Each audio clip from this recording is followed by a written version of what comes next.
What's up, y'all? My name is Lady Di, and I'm a wife mentor. And I am Precious, the host of The Real Precious. And welcome to our calling show, right?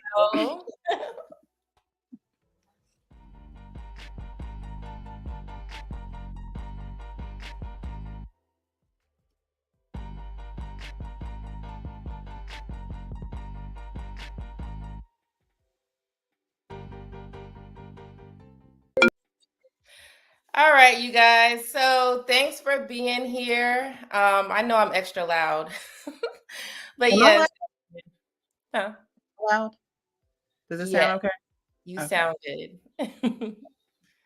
Yes, thanks for being here. So tonight's topic is very interesting. We heard like it was a video, and this lady explained that she wants to cancel co-parenting. Crazy. How are we going to do that? How do you do that? Why is that? What is this be? I feel like sometimes there should just be an island that women who just want to just do their own thing, go ahead and raise their own kids and don't need no man. They should just fly away to a special island just so they're apart. Yeah. I agree. I don't know why women want to cancel the father, because that's what she's basically saying. You laid up with the man, and now all of a sudden you don't want to be with this man. Okay, which I'm not really into that, but okay, that's the choice. But when it comes to the kid, that child has a father, whether you like it or not. And I want to understand, why do we got to cancel that man? It makes no sense, but we're gonna try and see what they got to say. To us, it makes no sense, but if you guys agree with canceling co-parent, put a 1 in the chat. If you disagree, put a 2 in the chat. We want to hear y'all thoughts, okay? Because so let's break it down. Let's be honest. So we do know co-parenting for some people is very challenging, especially the ones who make it hard. They make it hard for the other person to even try to be, in a good dealings with each other. Everybody's always arguing. So I understand the fact that maybe you're like, you know what? I don't want to deal with you no more. We can't even make sound decisions on being a parent for the child. So how about we just eliminate one of you, right? Because this is not the first time. It's just that she put it out there and said cancel it. But honestly, how many people are just like, no, I don't want you involved into my child's life?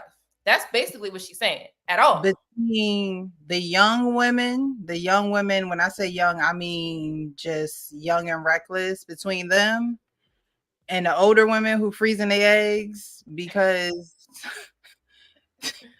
they just don't know if it's going to ever happen for them as far as the family unit. So I think it's on both ends. We're going to talk about one end of the spectrum tonight.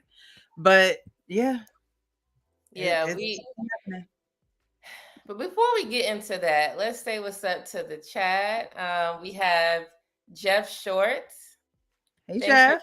being here. It says, "Hey, my first time catching a live stream. We appreciate that." And we got Tay Biz TV. What's up? Good evening. Good evening to you. Thanks for helping us out, letting us know that we sound good. We have Misery Loves Company. Hey, what's up? Hola, hola. All right. And we also have Jeff Short that says that put a 2. And 2 means no. They want to keep co-parenting. Yes. Yes, keep co-parenting. Exactly. All right. So before we get into the actual topic, let's do a little warm-up video. So, I told my girl to book our flight. It says, what are you doing in this situation? He asked his girl to book them a flight to Mexico, and she did this. So let's see what she did. Here she is in first class. Here I am going to the back. Told him booking for Mexico, man. Still going. 14, 15, excuse me, 20. Apparently, she's sitting up in the front, and he's counting the rows to see where he's going. 25, California, 27, 30, 32, 32F. Here we are. Thank you so much. At least it's a window seat. You know what I'm saying? Bless his heart.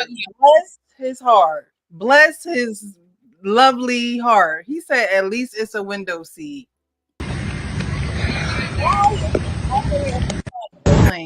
So, okay. Wow. Like,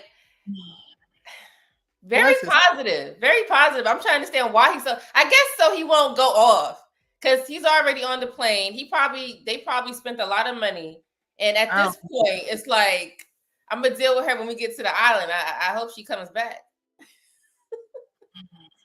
Bless his heart. That's all I gotta say is bless his heart, because as he kept counting and kept counting and kept counting, and then we see he back by the restrooms. Okay, when people standing in line and gotta pee, they looking at him snoring or doing whatever he gotta do. Like you said, he was positive, and you know, who knows? Maybe it was a situation where, I don't know. I don't know. I really don't know what the situation was, but what we see is that she's in the front of the plane and he's in the back of the plane, and it makes you wonder, why wasn't he next to you? What was the situation? There has to be a good explanation for this. That's like saying, why did they rob from the bank? So the situation would be they broke and they need some money, right? But that's not good to just be stealing. Okay, so what is, like, for real, what can she possibly say? Because I didn't want to, but then the fact that she didn't let him know, that's what I'm saying. Like, oops, I'm sorry, babe. I booked the wrong seat. Obviously, that wasn't it. That's what did she book the one flight and then booked another flight later? Like, was it ever together? Were they?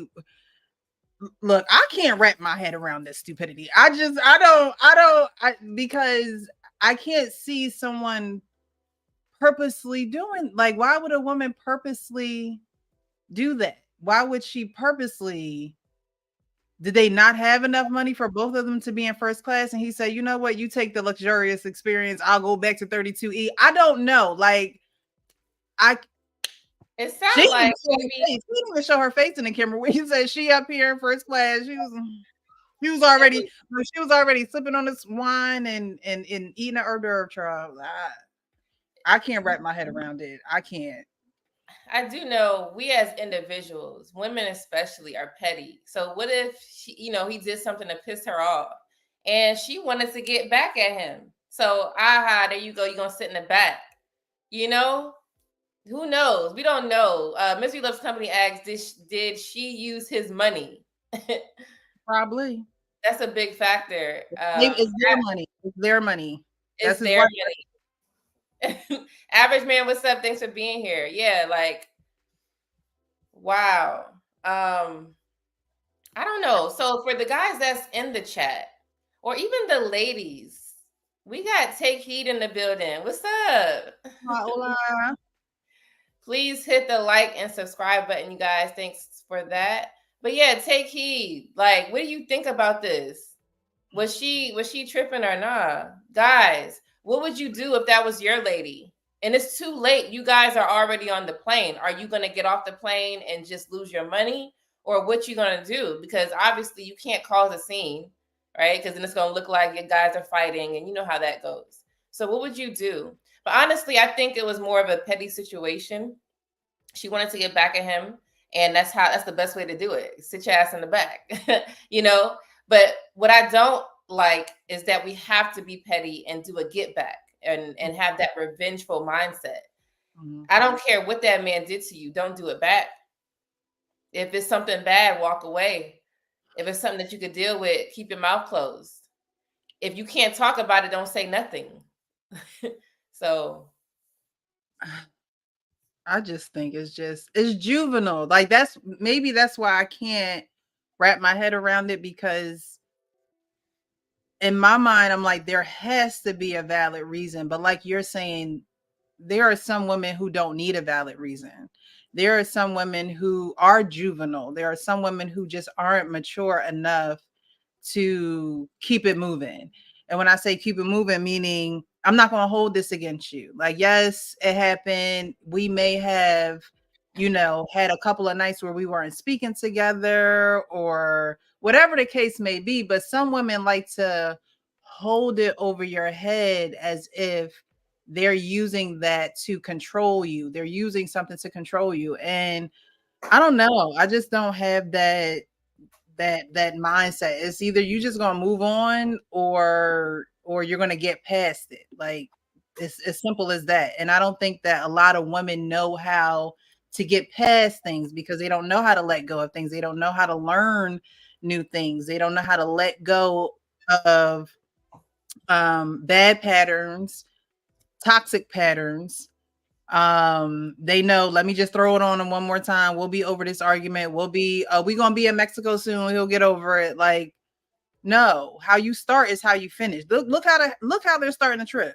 You all the way in the front of I can't even be like, look at that cloud over there. Don't it look like you know what I mean? Like you starting out your trip already in separation. right. It has to be. If there's no valid reason for it, it's just uncalled for. I don't. And he just seems like the type of man that is. I don't want to say that he's passive. I don't know the man. I don't know the woman. But for him, like you said, for him to be positive and say, well, at least it's a window seat. In my mind, says two things: either there was a valid reason why he was sitting all the way in the back, or two, he knows the woman that he's with. And he's like, I'm not going to make a big stink over this because I know that it may ruin the trip. But for women don't think that like that. They're not thinking like, okay, big picture trip, little picture, I tripped over a pair of shoes when I got in the house before we left for the airport or whatever. Like that's little picture. Big picture, trip. Big picture, let's have a good time. Let's make memories. Let's make this unforgettable. But little picture, don't make it to big picture a lot of times when it comes to women. We just have to do a better job communicating. Like being married, I learned a lot about other married people. Like it's like when you get married, it unlocks like the married drama, right? Because you have your wife friends that would just, oh my gosh, this, that, complaining. Not all wives complain, but the ones that do. And you hear that people just don't know how to communicate. Like the fact that your husband don't know certain things on a day-to-day basis. For example, me and my husband, we know pretty much everything. Now, I wouldn't say everything like, let's say me and him are not together, right? He's on this side of the world, I'm on that side of the world, right? He go, okay, let's say he wants to buy some food for himself. He don't bring me no food. He ate it in the car. He don't got to tell me that. I'm just being, this is petty stuff. It's real. It's real. It's stupid, but I'm just giving an example. That's stupid stuff. That's stupid stuff. Mm-hmm. But then it'd be like serious things they don't know about. Like if you're planning a trip and you don't tell your man, hey, your husband, hey, this is what I would like to do. This is what I'm planning to do. Do you want to come? Do you mind if I go? See these questions that's like triggering for people. Mm-hmm. I'm not asking him for permission, but y'all got to be on one accord though. You have to have these conversations, and it seems like people don't want to have these conversations, so they decide not to have them. Right. But what the issue I've seen is lack of communication. No one knows nothing. They assuming, and it's kind of like they're blindsided. So I wouldn't put it past her. This is what most people and couples. I don't know why people are so afraid to talk and express their feelings, say what they want, say what they feel. Why is it that you have to go hide it? Oh, I don't think he's going to like it. It don't matter what he not gonna like. You need to go ahead and explain it. And because men, why are men so too afraid to express what their masculine, how they really feel? Tell these women. I think sometimes, there is a saying that it's better to ask for forgiveness than permission, right? But yeah, people don't be asking for forgiveness either. They just go ahead and just go. They just go ahead and do it and don't even care about forgiveness. It's just like, I'm gonna just do what I want to do and you're gonna be okay with it. I don't know. I think that a lot of people, like I always say that some women are afraid of being the letdowners, right? If they feel a certain type of way, let's just go right to it. Let's just go to sex, right? Mm-hmm. A woman is not going to tell a man that she don't like sex, like the sex that he giving her. Ooh. She's not going to say it to him.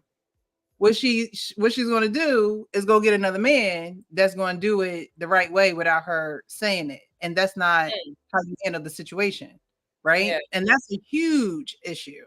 So let's get down to a very small issue. Oh, well, I don't know. You rearranged everything and you don't tell him. I remember watching what was it? Insecure, and they weren't together, but they were friends. She rearranged the man's whole kitchen. Something very small. You don't have to tell him. But at the end of the day, if he go looking for a cup and go in the cabinet with the plates, you like, okay, you could have told me you moved the cups. Like, you see me going in here. So it's like, I'm just going to do what I'm going to do. And I'm not going to notify you. I'm not going to tell you. I'm not going to make sure that you're privy to it. The only time I think that you should do that, honestly, is when you have said what it is and somebody is not, someone is not coming. You're not coming to a happy ground about things. Meaning, I've told you this is my boundary, or I've told you that this is something that can't fly with me. And if this is something that you can't stick to, then I'm sorry. Like I've told you a few times. So I'm not going to keep repeating myself. But when you're in a relationship with somebody and you're in a union with someone and you're becoming one with somebody, though, you're going to have conversations. You're going to have times where you're just going to have those tough talks. Yeah. Like, you're just going to have those tough talks. And I'm an advocate of being hot, honest, open, and transparent. Right. So there are people that can be honest, but there are people who can't be transparent. There are people who can't be open. There are some people who can't be honest. Like, you know what I mean? So you have to get to a place where, okay, I'm honest. Yes, this is what happened. Transparent. This is how I did it. I raw dogged her. I ain't use no condom. That's transparent. Okay. But like, that's transparent. Like the things that you are scared to tell the other person, the things that you feel like that other person should be liable to hurt you over, you have to say those things. So that's the only way you're going to grow with someone. But if you're not willing to say those things, Oh, you ain't gotta pet me. You don't gotta pet me and make me feel good. No, tell me the real. If you can't tell me the real, we don't have a real relationship. And I think that's the issue. I think people don't have real relationships because they don't want to tell the other person what's really going on. It's just like, oh, I'll tell you enough to keep you around. And because since you still around, if you ain't getting the picture, that's your fault. It's like, no, you ain't even saying nothing. What you mean?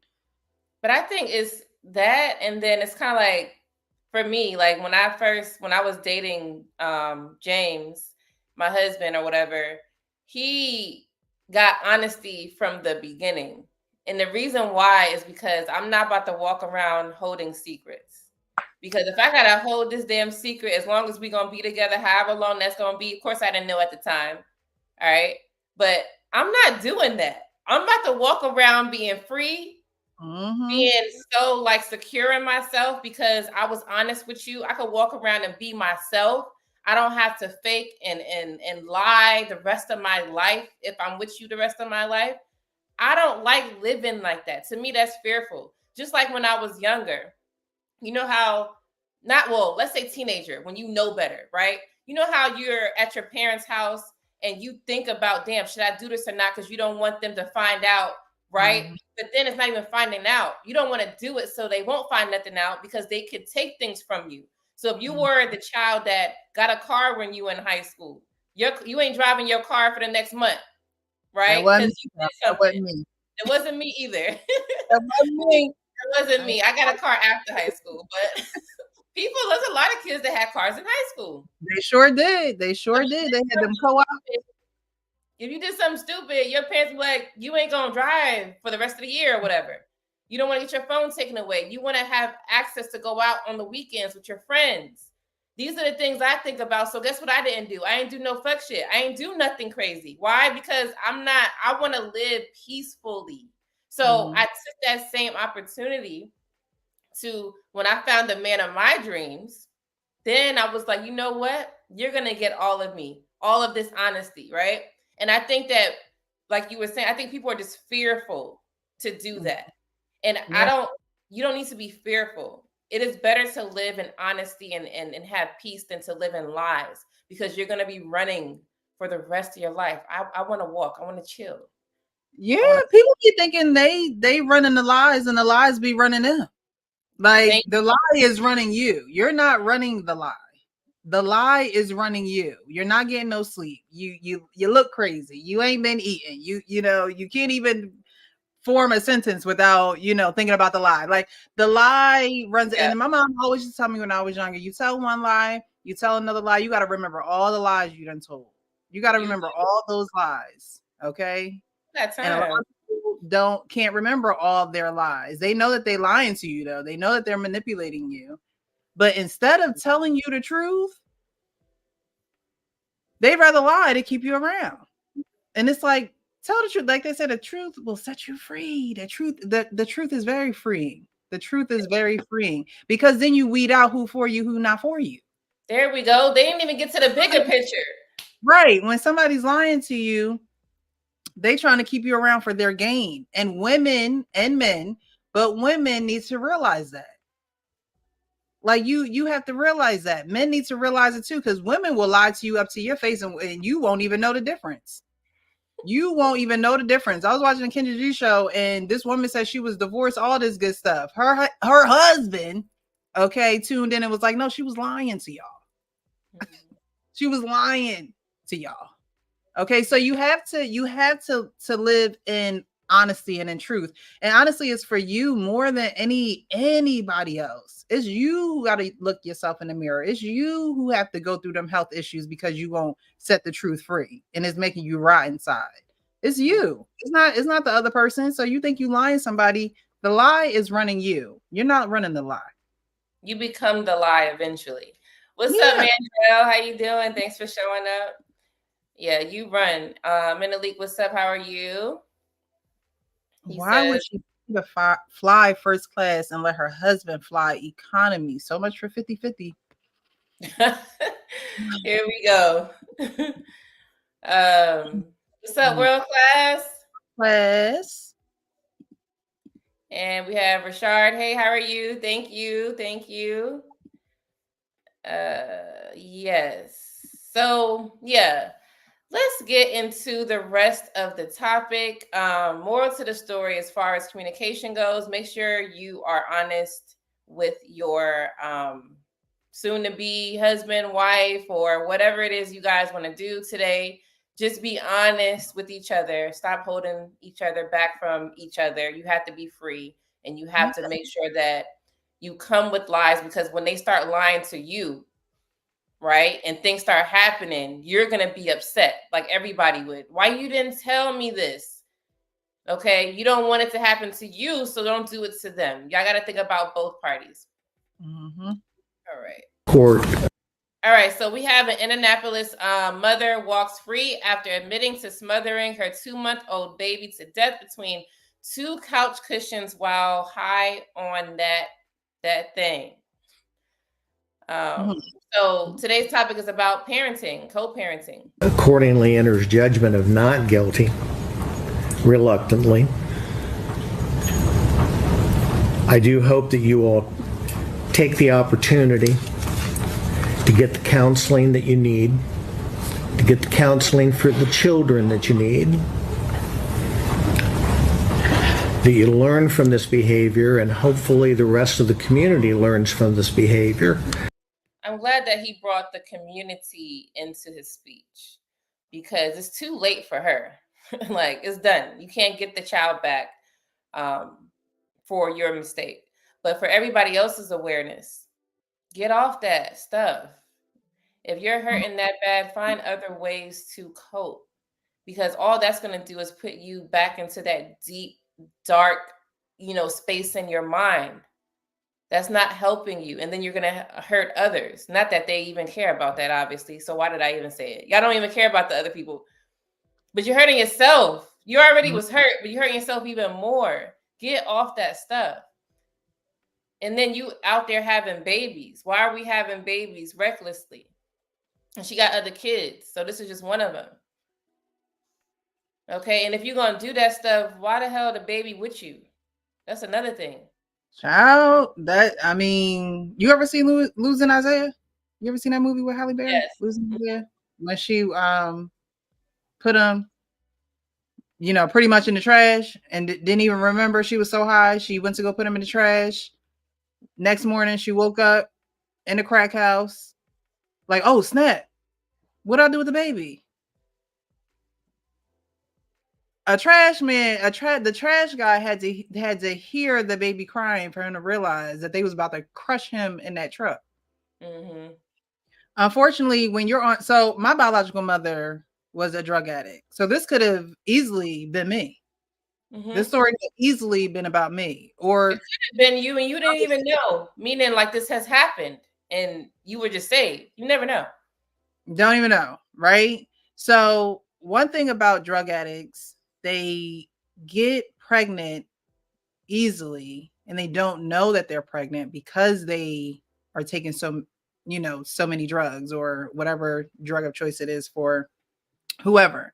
So they get pregnant easily. They sometimes don't even realize that they're pregnant because they're just so high.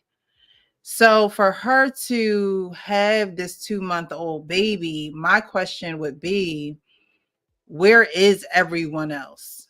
Right. Where is the father? Like, because I know, when you get adopted, they give you these things called life books. And my life book, this is what it says. I don't know how true it is, but they say that they try to give the mother a chance at parenting, which means they give her a homemaker. They'll have someone come in to help her take care of the child. So if she has other children and she was on drugs before, then she probably is in the system. You know what I mean? So the baby's 2 months. She left the hospital. And if she's on meth, was she on meth when she had the baby? Do the baby got drugs in the system? Like, it's a lot of questions that I would have, because now they're having her walk free. I wonder what her medical records said when she had the baby. Because usually they take the baby from you when you have drugs in your system. or they will see how you do with a homemaker or someone, coming and checking. But it's 2024 now. I don't know what goes on. I don't know. One thing I do know is that when you claim like that mental illness, effect, you actually kind of get saved. Because what they do then is they just put you in a psych ward. And a psych ward cannot hold you for no year. What they're supposed to do is they're supposed to take you in, treat you, and send you back to wherever it is that you came from.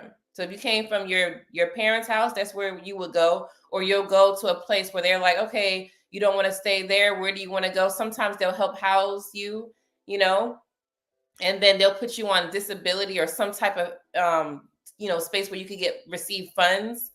So when they start claiming that I have a mental it's just a wrap. So she could have got off for those type of statements. And if she has a lawyer, these are the things that they tell them to say. Obviously, but to be real, if she's on that, obviously there is something mental going on. Because if she wasn't on it, then would she have, done that? Probably not. So it's kind of like there's times where you have to figure out what is the reason why. Let me go help. It's like they want to help her instead of putting her in jail. So I feel like when you have a conscious mind, then they put you more, okay, you're going to go to jail and you're going to serve your time. But anyone who's not conscious or at all, they get a pass. And it's sad, but that's just how it goes. Yeah, she definitely should be in jail. And then get her help while she's in jail. She already going to go through withdrawals. It's already going to be bad for her. So lock her up, because that's what justice should call for you smothering a 2-month-old and killing a baby. But either way, she's never, you said that, you're saved when you go to a psych ward. Yeah, they just treat She's never going to be saved. See, these things like this don't leave you. She's never going to be saved. No, you know what I mean? She's never going to be able to, and it's just unfortunate that a child had to die. But, and I'm not saying that she'll never forgive herself, but she'll never be the same. She may even go harder on the drugs. She may go the other way and give her life to Jesus. Who knows? But either way, she knows what she did. You know what I mean? She knows what she did. And she has other children too. So they're going to also be a constant reminder that, one of them not here because of my negligence, because of me being reckless. So she'll never live that down within herself. It's just so sad, because it's like, dang, take all the kids away from her because she's not a good parent, right? But then imagine one kid is gone forever and the other ones are gone temporarily. I don't know. It's just weird. So since the topic is co-parents, and where the other parent at? Like you asked earlier, where are the supporting members? Because even though the child has a father, let's say the father is not active. Okay, but that father has a mother, and that father should have a father, right? So that causes the grandparents. They have aunties, uncles, somebody. You're just saying you had a kid with somebody you don't know, and they don't know that you were pregnant for 9 months, or at a healthy birth age, and you had that child, and now the child is 2 months and they still don't know. You just had the baby by yourself, because some people do that. I don't think that's a mass majority, but people are doing that. They're having kids by themselves. Nobody knows. Okay, but what about your family? You have no support system. Nobody knows to help you. Where's the babysitter? Unfortunately, she's in that life. Like I have family members that's in that life. I have on my biological side. I've tried to help a family member still in that life. Yeah. That nobody wants to help them. Nobody wants to be around them. Nobody wants to trust them, because they have found themselves untrustworthy at every turn they get. And every time they say that they're going to do better or they going to do it, like they don't. So nobody trusts them. Nobody wants them around. Who knows if she knows who the child's father is. That's another symptom of being in that life. That's another symptom of doing what you want to do and not really taking a hold of your life. You trying to take the easy way out of here. It's easy for folks to it would be easy for people to turn to hard drugs and have their life go to nothing and not be a productive citizen in society. It'd be easy not to have to pay no bills and be sleeping on whoever couch and getting money from whoever and sleeping with whoever to buy some sneakers, to buy a wig. It's easy to do that. It's easy to do that. It's easy to do that. They don't want to do the thing of clean their life up and be held accountable for their actions and actually have to go to work on a daily basis and know what it is to grind. Yeah. It's too easy for drug addicts to live the lifestyle that they live. I know some drug addicts, they got more sneakers than me. Yeah, they sneakers. Where you getting all this? But they finding a way. And it's crazy because they put the energy into that, but don't put the energy into what they truly could be or what they really, what they should. She got other kids. She should be focusing on her other kids. Why are you not focusing on your other kids? Some people don't want to be parents. They just have them. Yeah. And then something like this happens. You're smothering a 2-month-old because you so high that you don't realize what you're doing. So it's sad, but that's their lifestyle. And it's something that we won't be able to necessarily understand because the drug, the monster, the devil, that spirit hasn't captured us like that. Yeah, not in that way. we wake up like, oh, we gotta work, we gotta go to work. We, gotta handle responsibilities, gotta cook, gotta clean. They wake up like, we're my next hit.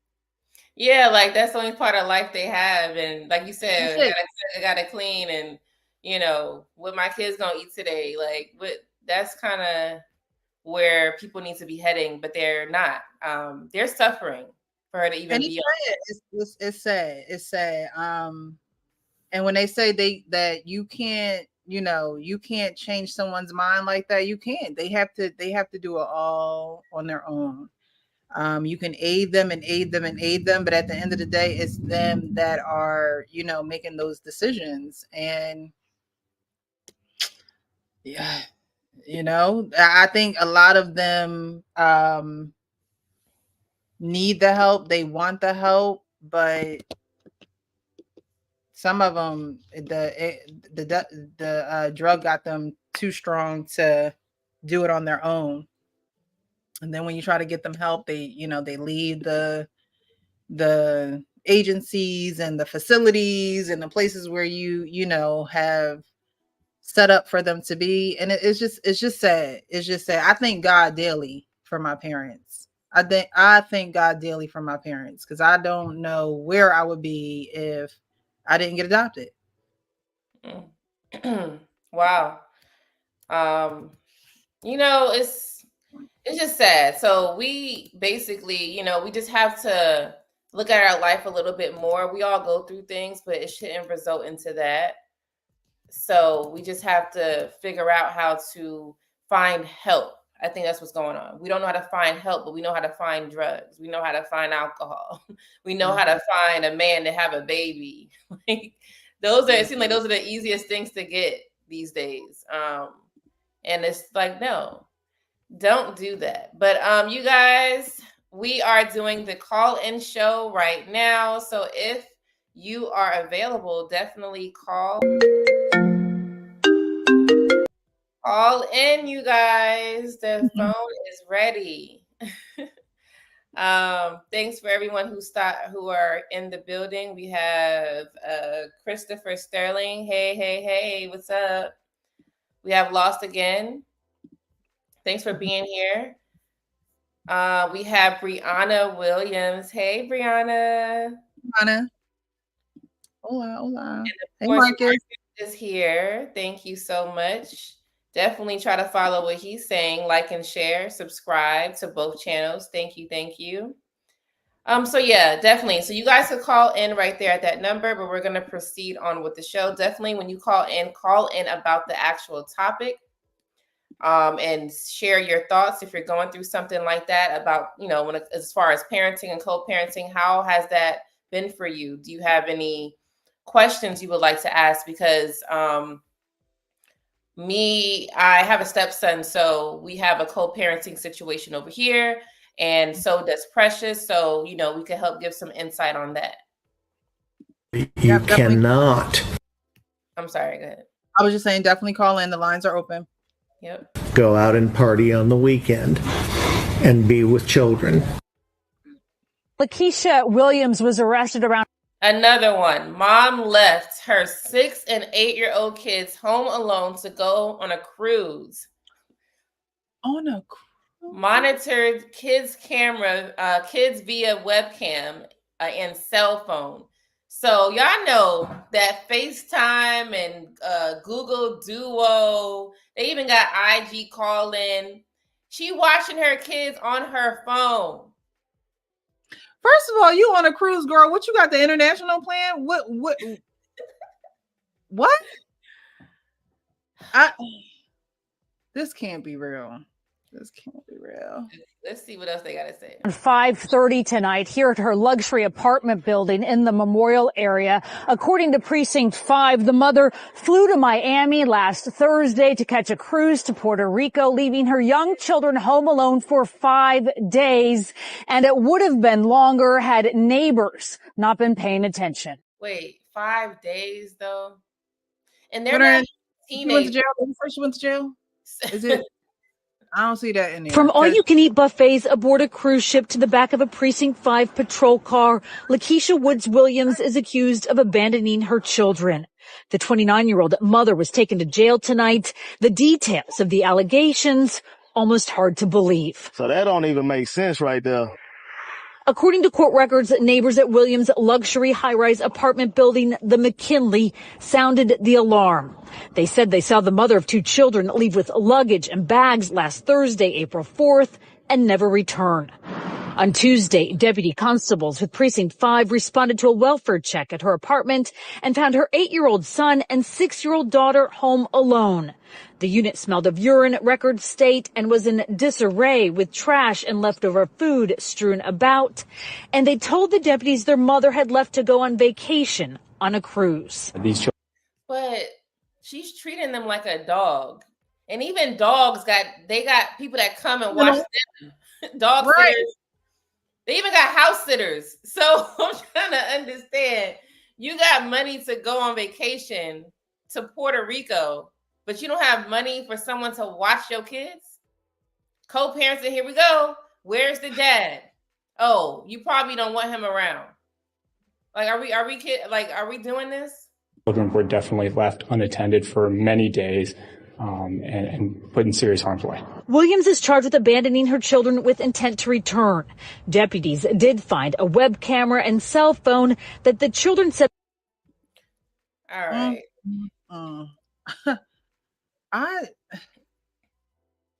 Sometimes I'll be wanting to do reaction videos to these on Instagram and things of that nature, but then I'll be like, the stupidity is at an all-time high. Like, I don't even know what I would say about this, because at the end of the day, how old is the girl? She sounds like a child trying to raise children, because your priorities are your 2 children.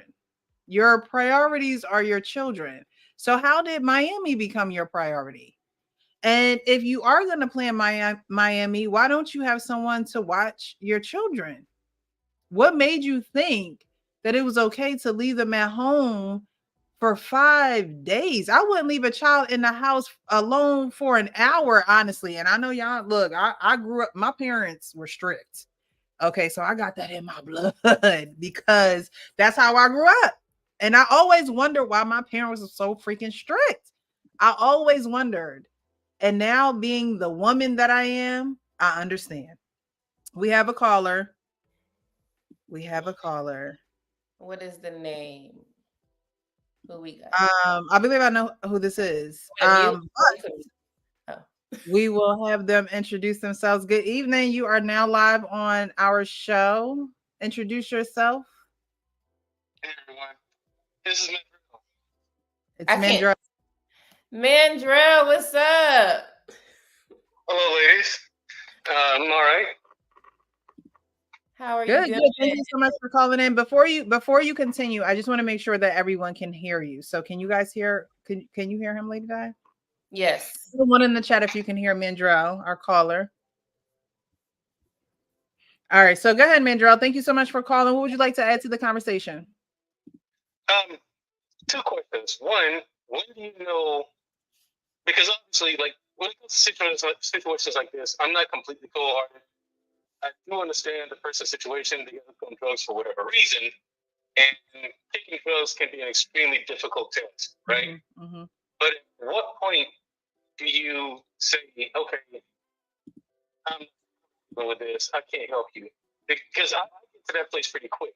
Mm-hmm. I mean, I know people who got on drugs, some brothers at arms who are veterans who got on drugs, unfortunately, for various reasons. And you try to help and try to help and try to help, but it's like, this is going nowhere, you know? So I always wonder, was I wrong for just throwing in the towel? You know, for me, it was seen so easily done. But, you know, what do you guys think? Like, you know when enough is enough? When enough is enough. I mean, because can you say the issue real quick on what he said? It was breaking up. He's saying, or he's asking, how do you know when it comes to someone who is involved with drugs or who has a drug addiction? How do you know when enough is enough? And helping them, and right, when you're helping them. Mm-hmm. And simply, like I said, when enough is enough. The thing with that situation is that they don't have anything to, they're not pouring into you. You're doing all the pouring, right? So when you go into a situation like that, you know that you're doing all the pouring in it, and you can't go into a situation like that thinking that you are going to save them, because you're not even the spirit that's inside of them. Like you didn't make that spirit. You didn't, it's not of you. So you're not even the person that's going to be able to save them, even though you may be helping them. And so, in my opinion, enough is enough when you don't have any more to pour, because at the end of the day, we're not licensed professionals to deal with people like this. You're doing this out of the kindness of your heart. You're doing this because you don't want to see your fellow, soldier, brother, whoever it is, just throw their life away. But I think a lot of times when it comes to people who are addicted to drugs, the people that are around them, the people that care for them, the people who are dealing with them on a daily basis or know them from, childhood, whatever the case may be, you're seeing something different than what they're seeing. They're not seeing, they're not seeing hope. They're not seeing a future. They're not seeing positivity. They're seeing despair. They're seeing depression. They're seeing, that drug spirit is an evil spirit. It's very dark. So they're not seeing the light like you're seeing the light. Your light is trying to get them out of the darkness. Okay, your light is trying to get them out of the darkness. And while light does cast out darkness, that's God's light.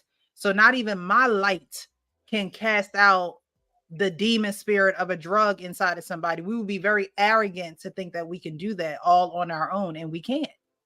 And the thing is, you learn from that. Like, I actually have experience with this of a family member of mine where for years, it was something traumatic that happened though.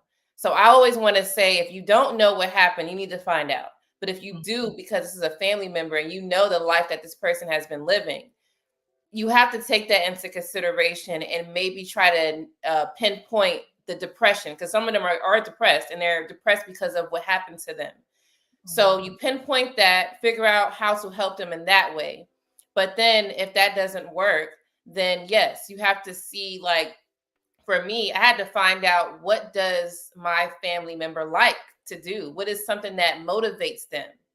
And when I found out what motivates them, I used to promote and help motivate them to do the things that motivate them. Because some of them, they get trapped in their mind to just do, I want to get high. I want to, do all these harmful things. But you got to get their mindset on happiness, because they're not happy doing that, even if they seem like it. So you get their mindset on happiness, and then you start to probably see that shift. So for me, I was able to get my family member to find their happiness.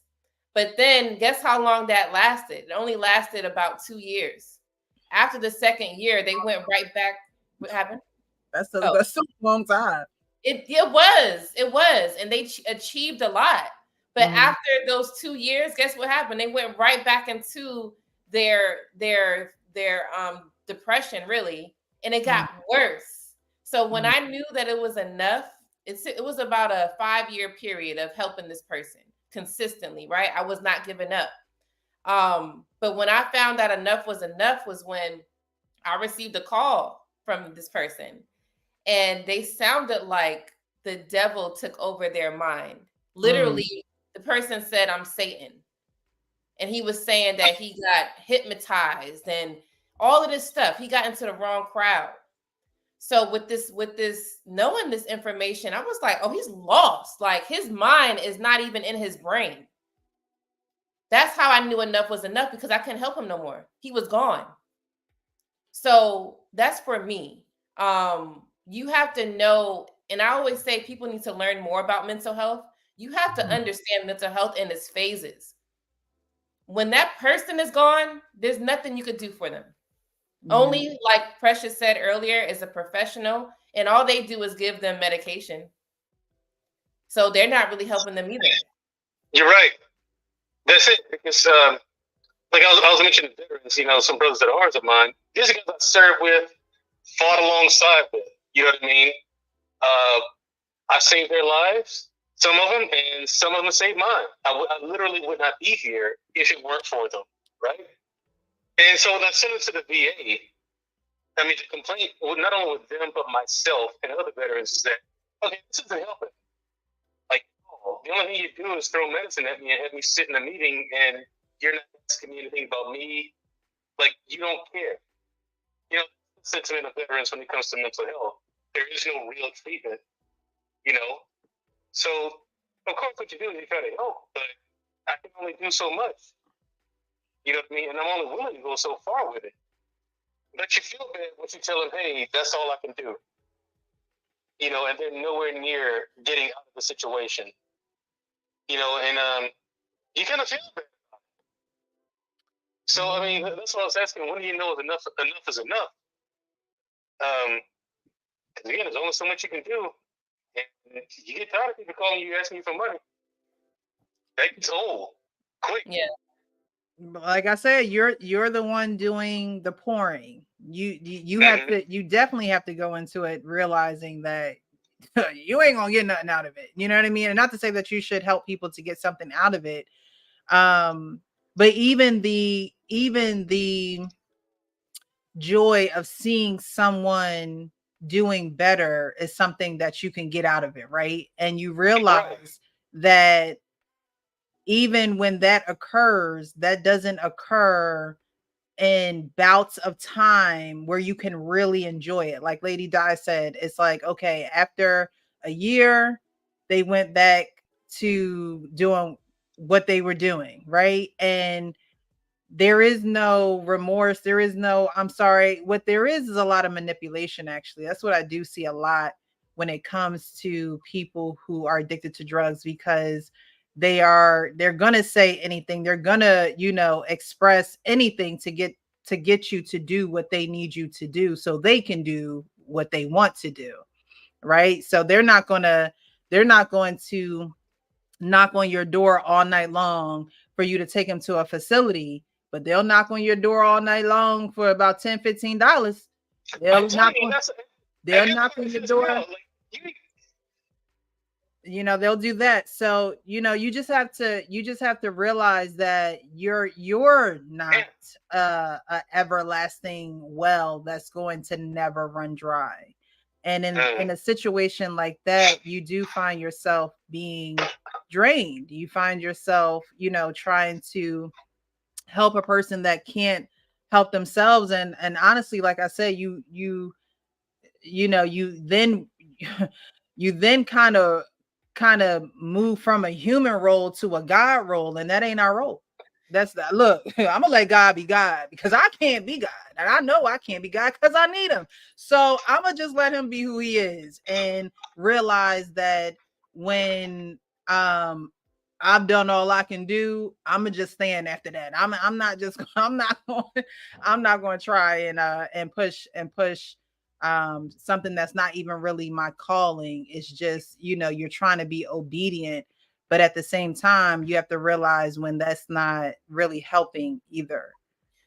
But I wanted to say real quick is that I forgot to point out why that person went back into that deep space in his mind. It was because it was a lot of failure going on.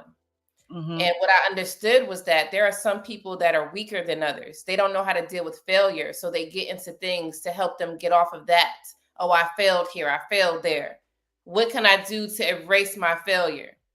And they get back into the space. And I also wanted to say that I realized why there are a lot of homeless people on the street is because people like us have been helping and helping. And when do we say it's enough? Guess what? Enough is right now. Guess where those people go? On the street. They don't have no more support system because they exhausted it. Mm-hmm. And that's just the way of life today. Right. Okay, second question, ladies. We hear a lot of talk about men ain't this, men ain't that, right? And yes, for instance, that story is real because I've seen that. This is like my fourth time seeing that story, lady, that played. That is some of the most wild stuff I've ever heard in my life. Like, it's one of those things where I wonder, like, what coastal events ran through your head to make you think that was a good idea? And I've had conversations with other women. They're like, well, I get tired, I'm overwhelmed, and I need a vacation. I need a break or something to that degree. But you brought up a good point when you're like, okay, so you had the money to go on this vacation, but not the money to pay a babysitter. Right. You know what I mean? Like the math isn't mapping with this. So my thing is with women, really, what is it? Because this is evil. Like this is selfishness. Probably it can't be any more selfish than this. Period. So what is it with women, mothers in particular, because you're both mothers, that would lead someone to do this? Drugs. I don't understand it. I have no frame of reference. I don't get it. I think she could be on drugs too. Because it's just like, how are you not in a realm of reality that when you leave out that door, you know you're not coming back for 5 days? What reality are you truly living in unless it's altered in some type of way? It has your reality got to be altered in some type of way where your brain is not coming to terms that you're not going to step foot back in that house for 5 days, and you trying to leave it up to these damn camera phones in a Ring camera or a camera. It's just like, no, she thought it was what technology is for, girl. That's not what they created that for. They didn't create it for it to be a substitute for humans to watch children. No. But she thought it was okay, though. That's what it is. And we could say we don't think it's okay, but she really like. And I think that she was high. Okay. I think that it's drugs is involved in that situation. She got what drugs are you? I don't think it's drugs. No. I promise you. I think because just think of this, and I'm not trying to side with her because this is some bullshit, right? But your phone watching, and she can't watch them all day, right? But let's say she watched them 3 hours out of the day. You can see how the living conditions are. You can say, hey, go get that food, put that in the trash, go wipe your ass. Like, you could tell them what to do. Okay, good night, go to sleep, right? And then they'll be good. They're going to listen to me because they know if I come back, I'm going to whip their ass. Like, she probably thought that she was being a good parent. I don't think it had nothing to do with drugs. I just think her mindset. No, I do. I think she is on drugs. Like, these women pop pills. She's trying to get to Miami and go to Puerto Rico. Like, to me, like, you can't convince me any different. It's either drugs, or more drugs, like, and money. It's a lifestyle. You're literally trying to get away from your reality. The reality is you have two human beings in the house. Two human beings. And you choose to leave them for 5 days. You done left out the door. Then you done got in a car. Then you probably done got on a plane. Then you on a boat. How many forms of transportation are you going to take before you realize that you left two human beings? Like, stuff like this is just, it's just like, it kind of makes me mad, because it's like, it gotta be drugs. Like, in my head, it gotta be drugs. Like, let me tell you what happened. I'm gonna tell you what happened. Guess what her favorite movie is? Home Alone. Thank you. Home Alone. That boy was surviving. She loved that damn movie. She's like, yeah, my kid is just like him. I can't. And honestly, when the mother realized that she forgot Kevin, she wasn't on drugs, but she drinking a lot of wine. It was something with her. It's like, but I honestly think it's drugs. I think it's that, because, again, where are their fathers? Where are their fathers? We watched the Kendra G show enough to know they probably got two different fathers. Where are the fathers? Where are they at? She canceled, because now the kids got to go to the welfare. I mean, got to go to Child Protective Services now that the mom is locked up. Mm-hmm. You didn't have no family members to send these kids to for you to go on vacation. Like, it got to be drugs. I just don't understand how you can sleep at night. Did y'all hear the story where the lady left her 5 kids and I'm sorry. Like I said, it's you watch Kendrick, and you see how selfish these people sound, and they mean that shit. Like, people really are that selfish, and to leave, these are children. Like, adults need to be supervised. I'm busy doing something right now. This weekend, but I was told that, why don't you just call that in? Why don't you just tell them what to do? I'm like, no, people need to be supervised. People need to be managed. If you leave things up to other people to do, you're gonna have to come back and do it anyway. So no, let me go down here, take care of this myself, and be done with it the first time. And children, children, parents, and she's home alone, unsupervised. They're not even 10 years old. My thing is, this is a person who has children. Like, right. Meanwhile, there's a woman who can't get pregnant who would love to be a mother. Exactly. Drugs, I mean, like, if it's drugs, then the kids definitely shouldn't be in the house. Like, definitely shouldn't be there. Because they're going to pick up on habits from the mom, and they're going to think that's okay. And the mom, she's not teaching them anything anyway. That's worth a while. What's crazy is that you left 2 children, what were they, 9 and 6, 8 and 6, or something like that? Mm-hmm. So I remember, I was adopted around that age, 8, 9 years old. So, and that had a huge impact on me. So these kids, it's going to be a huge impact of their mother leaving. That's abandonment. It's abandonment. I don't care what you told them kids. Oh, I'll be back. Answer the phone when I call it. That's abandonment. And those kids are going to know what that feels like from their mother. It's one thing they don't have the father around, right? It's one thing that the father is not around. But if he's never been around, then they don't have anything to, miss per se. But for her to leave them, now be in jail, now they have to have their mother voluntarily taken away from them when she voluntarily wanted to leave them. That's going to impact them. Did it say if they were boys or girls, or one sex over that just says 6 and 8-year-old? It's definitely going to impact them. And, you know, I say it's drugs. Again, I will stand on that because it alters your mind. It truly alters your sense of judgment. It alters, you know, you literally doing the right thing. It there's no good to it. So I say drugs because at the end of the day, she is going to I wish I would have known more in the story if they even, you know, found drugs in her system or found drugs, you know, in the house and things of that nature, because that's all that sounds like to me. For you to monitor your kids through a webcam and a cell phone, and you again, she had to go from a house to a car to a plane to a boat. You want all that type of transportation, and you just thinking that your two kids are okay for 5 days? Her kids are on the honor roll, so she was fine with that. For them, right?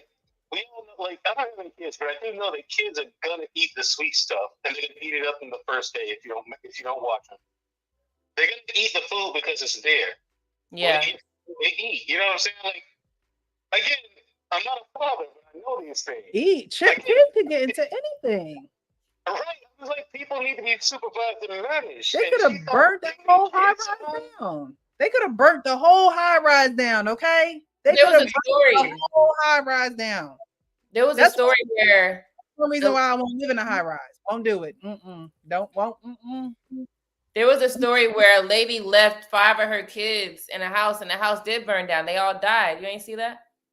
No. But that's what happens when you leave kids home alone, because kids are curious. Period. They're curious. They're gonna want to know. And then you don't have nobody there to supervise them. It's like, ooh, they not here. She ain't gonna be here. We got 4 more days. Like, you know, and kids aren't looking to be bad. They're looking to be kids. They're looking to be curious. I just think that mothers who do that, you shouldn't get your children back. I don't necessarily think that you should never see them again, but they shouldn't be in your primary care. I don't think that they should be in your primary care. I think that somebody else needs to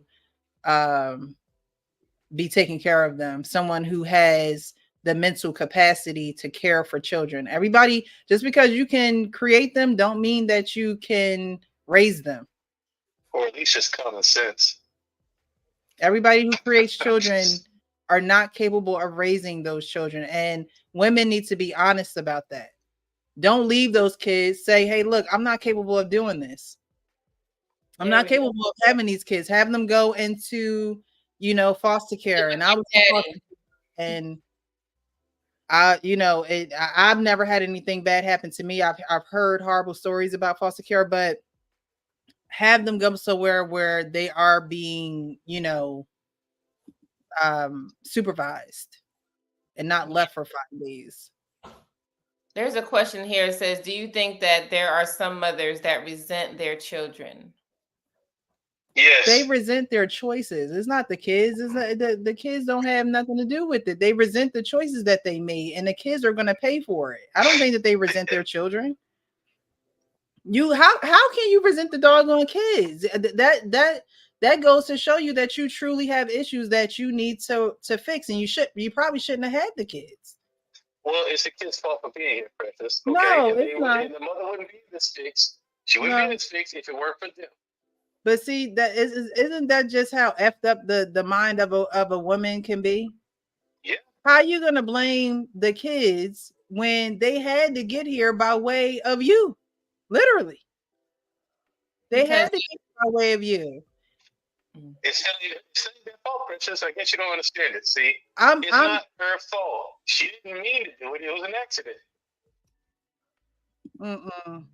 No, it was an accident, and she's not a killer. So, for as well, I'm quite sure. That's what they say, and it's just it was just kind of shake my head at it. I don't know what to make of that. Well, Really the only do other not. That's why I'm asking you guys these questions. the only other thing I could think of is she really didn't want them kids and she wanted them to get taken away, and so she did it purposely. That's the only other thing I could think of. Because for you to just la-di-da-di-da, all right, kids, love you, be back in 5 days, and really walk out the door and lock the door on that being a good, solid decision, no. no, I just, you can't tell me that was the reality. You either didn't want them kids, you was high off of something and couldn't wait to get wherever you was getting to. I want to know who she met on this cruise. Was she meeting friends? Were there other people in her circle group that were going? Was it a date? Yeah, she probably was chasing after some penis because I'm pretty sure she didn't care about the penis that she already made kids with. She on to the next. Right.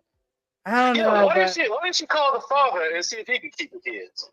Because I'm sure she had alternatives here. I mean, you left a 6 and an 8-year-old at home for 5 days.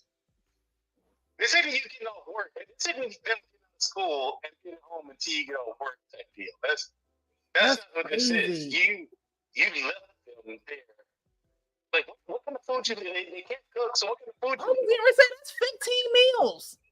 Like right. A good 15 meals that you just they got Lunchables. Like they got tablets. They got tablets. They be all right. Tablets. It's some Go-Gurt in the refrigerator. Y'all got some Trix and Cinnamon Toast Crunch on the refrigerator. Jesus. Did she? My thing. She's taken back by this story. I can't wrap my head around these stories because all I could think is that these people are on drugs. And maybe I think that because that was my biological mother's story. But the thing about her was she was like, no, they need to be up. They need to I need to give them up for adoption because I know that I can't take care of them. There probably were times where she left me and my brother in her apartment. And as a matter of fact, when they did come and take us the last time, it was because we were left in the apartment and she wasn't there. That's why I say it's drugs, because there's no way that you can be in your right mind as a human being who knows right from wrong and leave children in a home for 5 days because you want to go to Puerto Rico. You're high. Still not getting it. You're high. You're a crackhead, like Judge Mathis and say, I know a crackhead when I know the story of a crackhead. Okay? You're not getting it, Princess. If she gives those kids up for adoption, that will make her a mother. It wouldn't, though. It would make her mother of the year. It wouldn't. But that's the way that's the way people like this. I've heard these things before, and it sounds good to them. I don't understand it, though. I make heads or tails out of any of this. I really can't. I don't know what this is. These drugs is called stupidity. All right, Mandrell. World class. We appreciate your call, love. We're going to continue to go on with the show, but thank you so much for calling in. Thanks for calling. I love the questions. Of course. Continue to watch the show. We'll see you in the chat. All right. Bye-bye. World class, you gonna cam up? If not, you could call in. Where's the number? What you want to do? Call in, or you want to cam? You have to cam. If you're gonna come up here, you do have to cam up. We don't want to see your virtual picture. Ooh. Nah, but I was gonna say something. What? All right, we about to move on because that story kind of hits my brain. Like, I got kids, you got kids. Like, listen. I can't imagine. I couldn't imagine it. Yeah. All right. I'm going to drop the link. This is for world class only. Yes. So I'm gonna wait for you. How long you got? Because we about to get into the next crazy video. Not virtual picture shade. But no, more to this story. The solution here is if you need help, just ask. That's all I gotta say. If you need help, just ask. You don't have to result into stupidity. Precious think that she was on drugs. I think she was just dumb. Just like, and this may be a little trigger for some people, but just like the people who leave their babies in a car. And how many have passed away because it was a hot ass July summer and you left your child in the car to go to Walmart. And oops, I want to grab 2 items. You got 20. Oops, the line is too long. Let me go to self-checkout. Damn, that line is long. He'd be okay. This would take 5 minutes and the child is gone. That wasn't drugs. That was stupidity. And that's just for 30 minutes to an hour. And there's some people who forget that their kids are in the car and they're driving to work. You get what I'm saying? And that, and it's just sad because some people are. I'm sorry. They. What you say? Was it drugs? Okay, they on drugs. All right, it's drugs. I'm sorry, King Smith. Thank you for sending in this super chat. And you said it again. Sorry about that. He's like, let me give her some more money so she could read it. I'm sorry. Because how do you? But you're right. You're right though. You're right about the. I don't even know how you do that. How do you leave the child in the car? You have people that forget they got people in the children in the back seat. It's like, yeah. Where's your mind? Something has your mind right now. Yeah. Something. That's why the Bible says renew your mind, because things will have your mind so far that you're doing things like leaving kids in the back seat and the police are coming to find them dead in the back seat. Where is your mind? What has your mind? That's worse than the lady leaving her kids because she planned that. But some of these people really just don't remember, and they're going on about their day. So they might be too wrapped into work duties, deadlines, and dang, if I don't do this, I don't do that, I'm gonna lose my job, and they forget about the child. But honestly, when you become a parent, that's the only thing that's on my mind. I'm on this live right now. My kids are with James, having the time of their life, but I'm still thinking about some of them. Like I hope he ain't like it's just natural. I can't help it. Because you know your kids. Yeah. You know?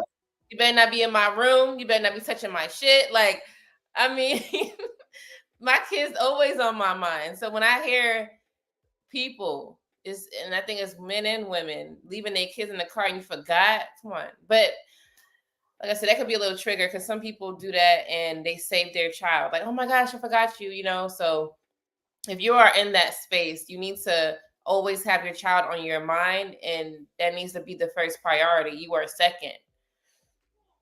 They're young. They can't take care of themselves. You have to do everything for them. Even when they're teenagers, like check them kids. Yes. All right. So thank you so much, King, for sending in the super chat. All right. World class. I'm gonna start the next clip. I'll wait for you to come and just listen in.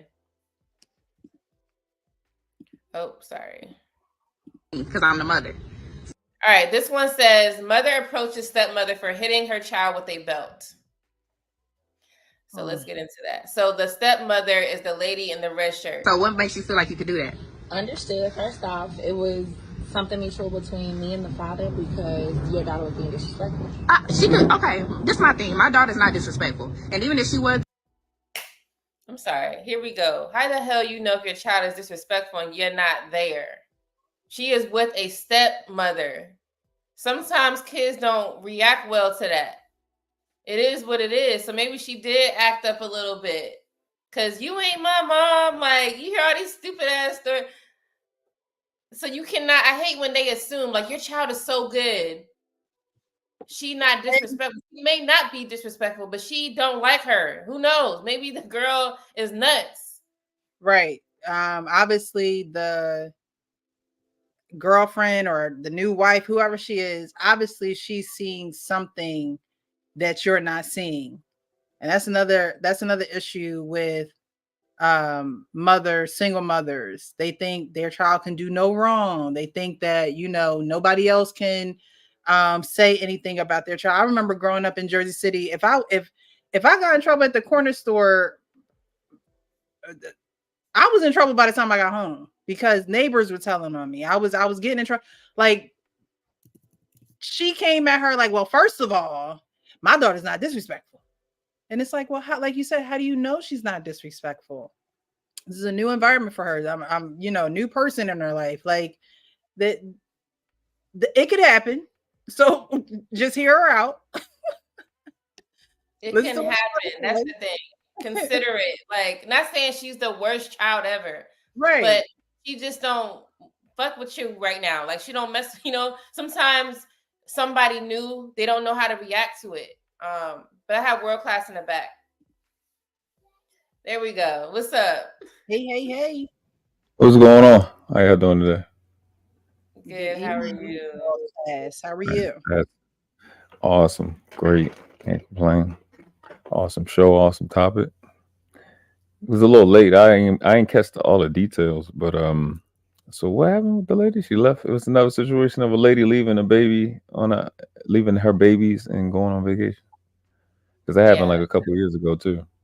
It's like it's a lot of that going on. There was one that left her child for 10 days. She was Hispanic, left her child for 10 days. That baby died. It was 10-month-old.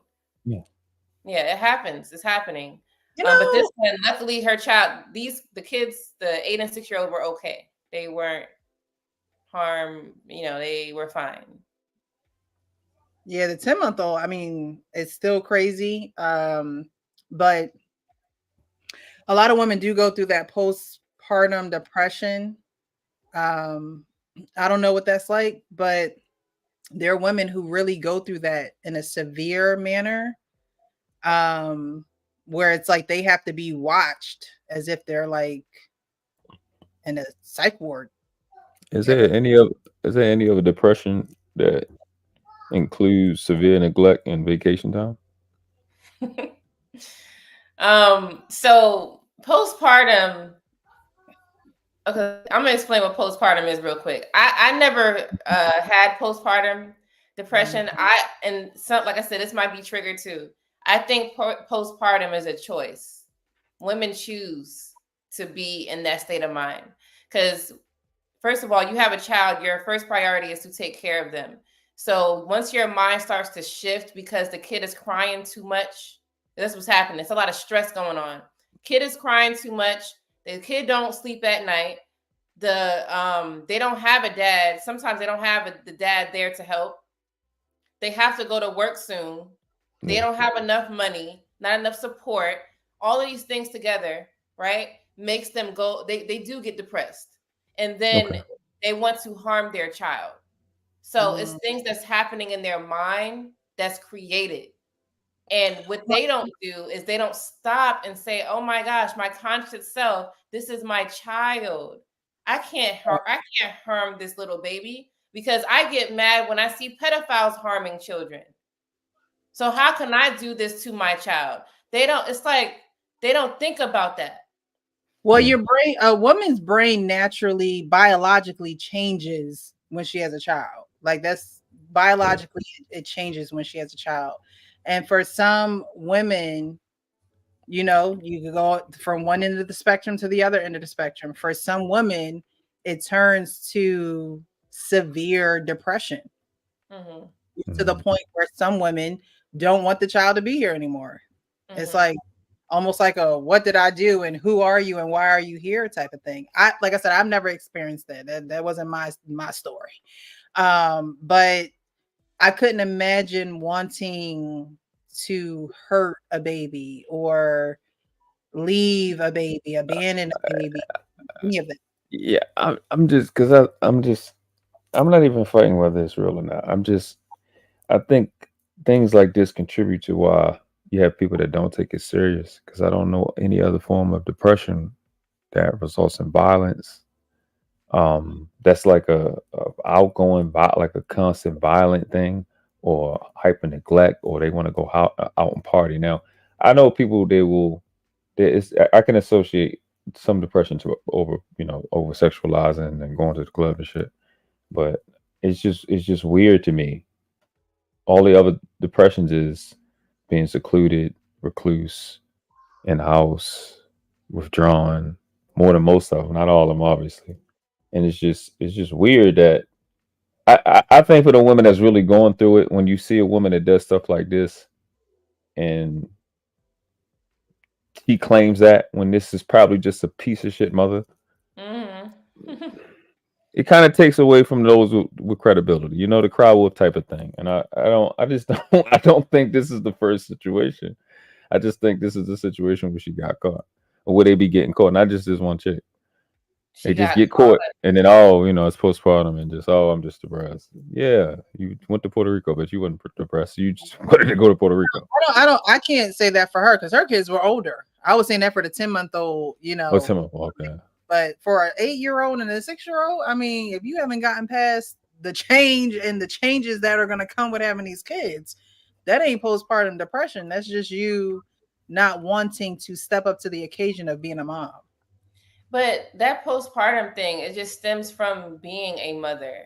So even if the child is 6 or 8, just because they're not a baby, they're still someone that you have to take care of fully.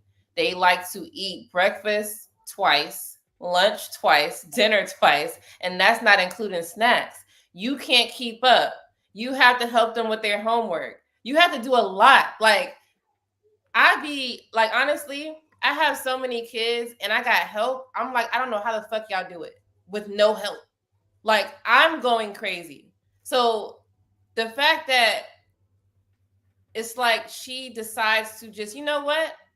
They'll be okay. Like, that's what I think she was doing. I don't think it was drugs. She really thought that they would be okay because they have all of these electronics, I'm pretty sure.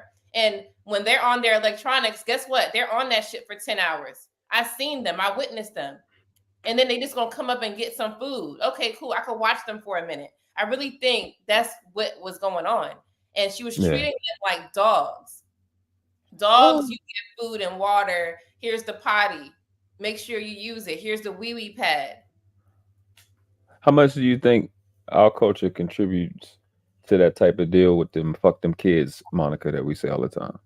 Fuck them kids, fuck them kids. We said it a lot. Come on, a lot. We've been saying it for a long time. And it's starting to bother me now. Because it's like y'all really just saw some fuck them kids shit in every way, shape, or form. And I think we need to stop saying it. That's a good point. Because now it's like they like fuck these kids for real. They like, I don't care about them. Exactly, because I think that saying came around when it was just like, oh well, sometimes you need a break from your kids, and sometimes you just need a break or whatever. But now it's literally like, what kid, what kids, and then it's let me do what I need to do to get rid of them kids. Like, you know what I mean? Like, literally, fuck them kids, and it's like, no, we're not telling you to, have CPS get involved, and you gotta literally have, because some women, now I've seen videos of some women literally trying to get, literally doing things to get their children taken away from them. And to me, that's crazy.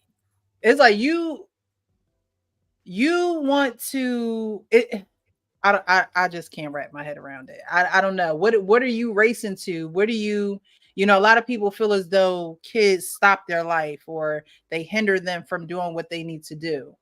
And my thing is, sometimes a kid is teaching you, and sometimes a kid is really developing you as a person and getting you together. But these people, these girls they not letting the child stop them from being their best them. In the most negative way. You know what I mean? They're not doing that, and that's sad. That's really sad. They be wanting the niggas to take them as a package deal, them and the children as a package deal, but they don't take their own children as a package deal. Nope. They leave them shits wherever. Even with the mama. So that's where we talk about they say deadbeat dads, but they never say deadbeat moms. And I learned what a deadbeat mom was like 10 years ago. And I never knew that it existed, because I see moms, at least in my family. Well, I can't even say that. Damn. I just never thought of it like that until I seen it in my face. And I was like, wow, for a person to carry a human being, I never got how you can just dismiss it, because that alone is already mentally challenging. Your whole body changes. Like any lady who has a child, your body is never the same. That's why you keep seeing them getting their body done over, because it's done. Your body, not saying that it's terrible, but it's not the same. It's not the same. But some people are just lazy too. But yeah.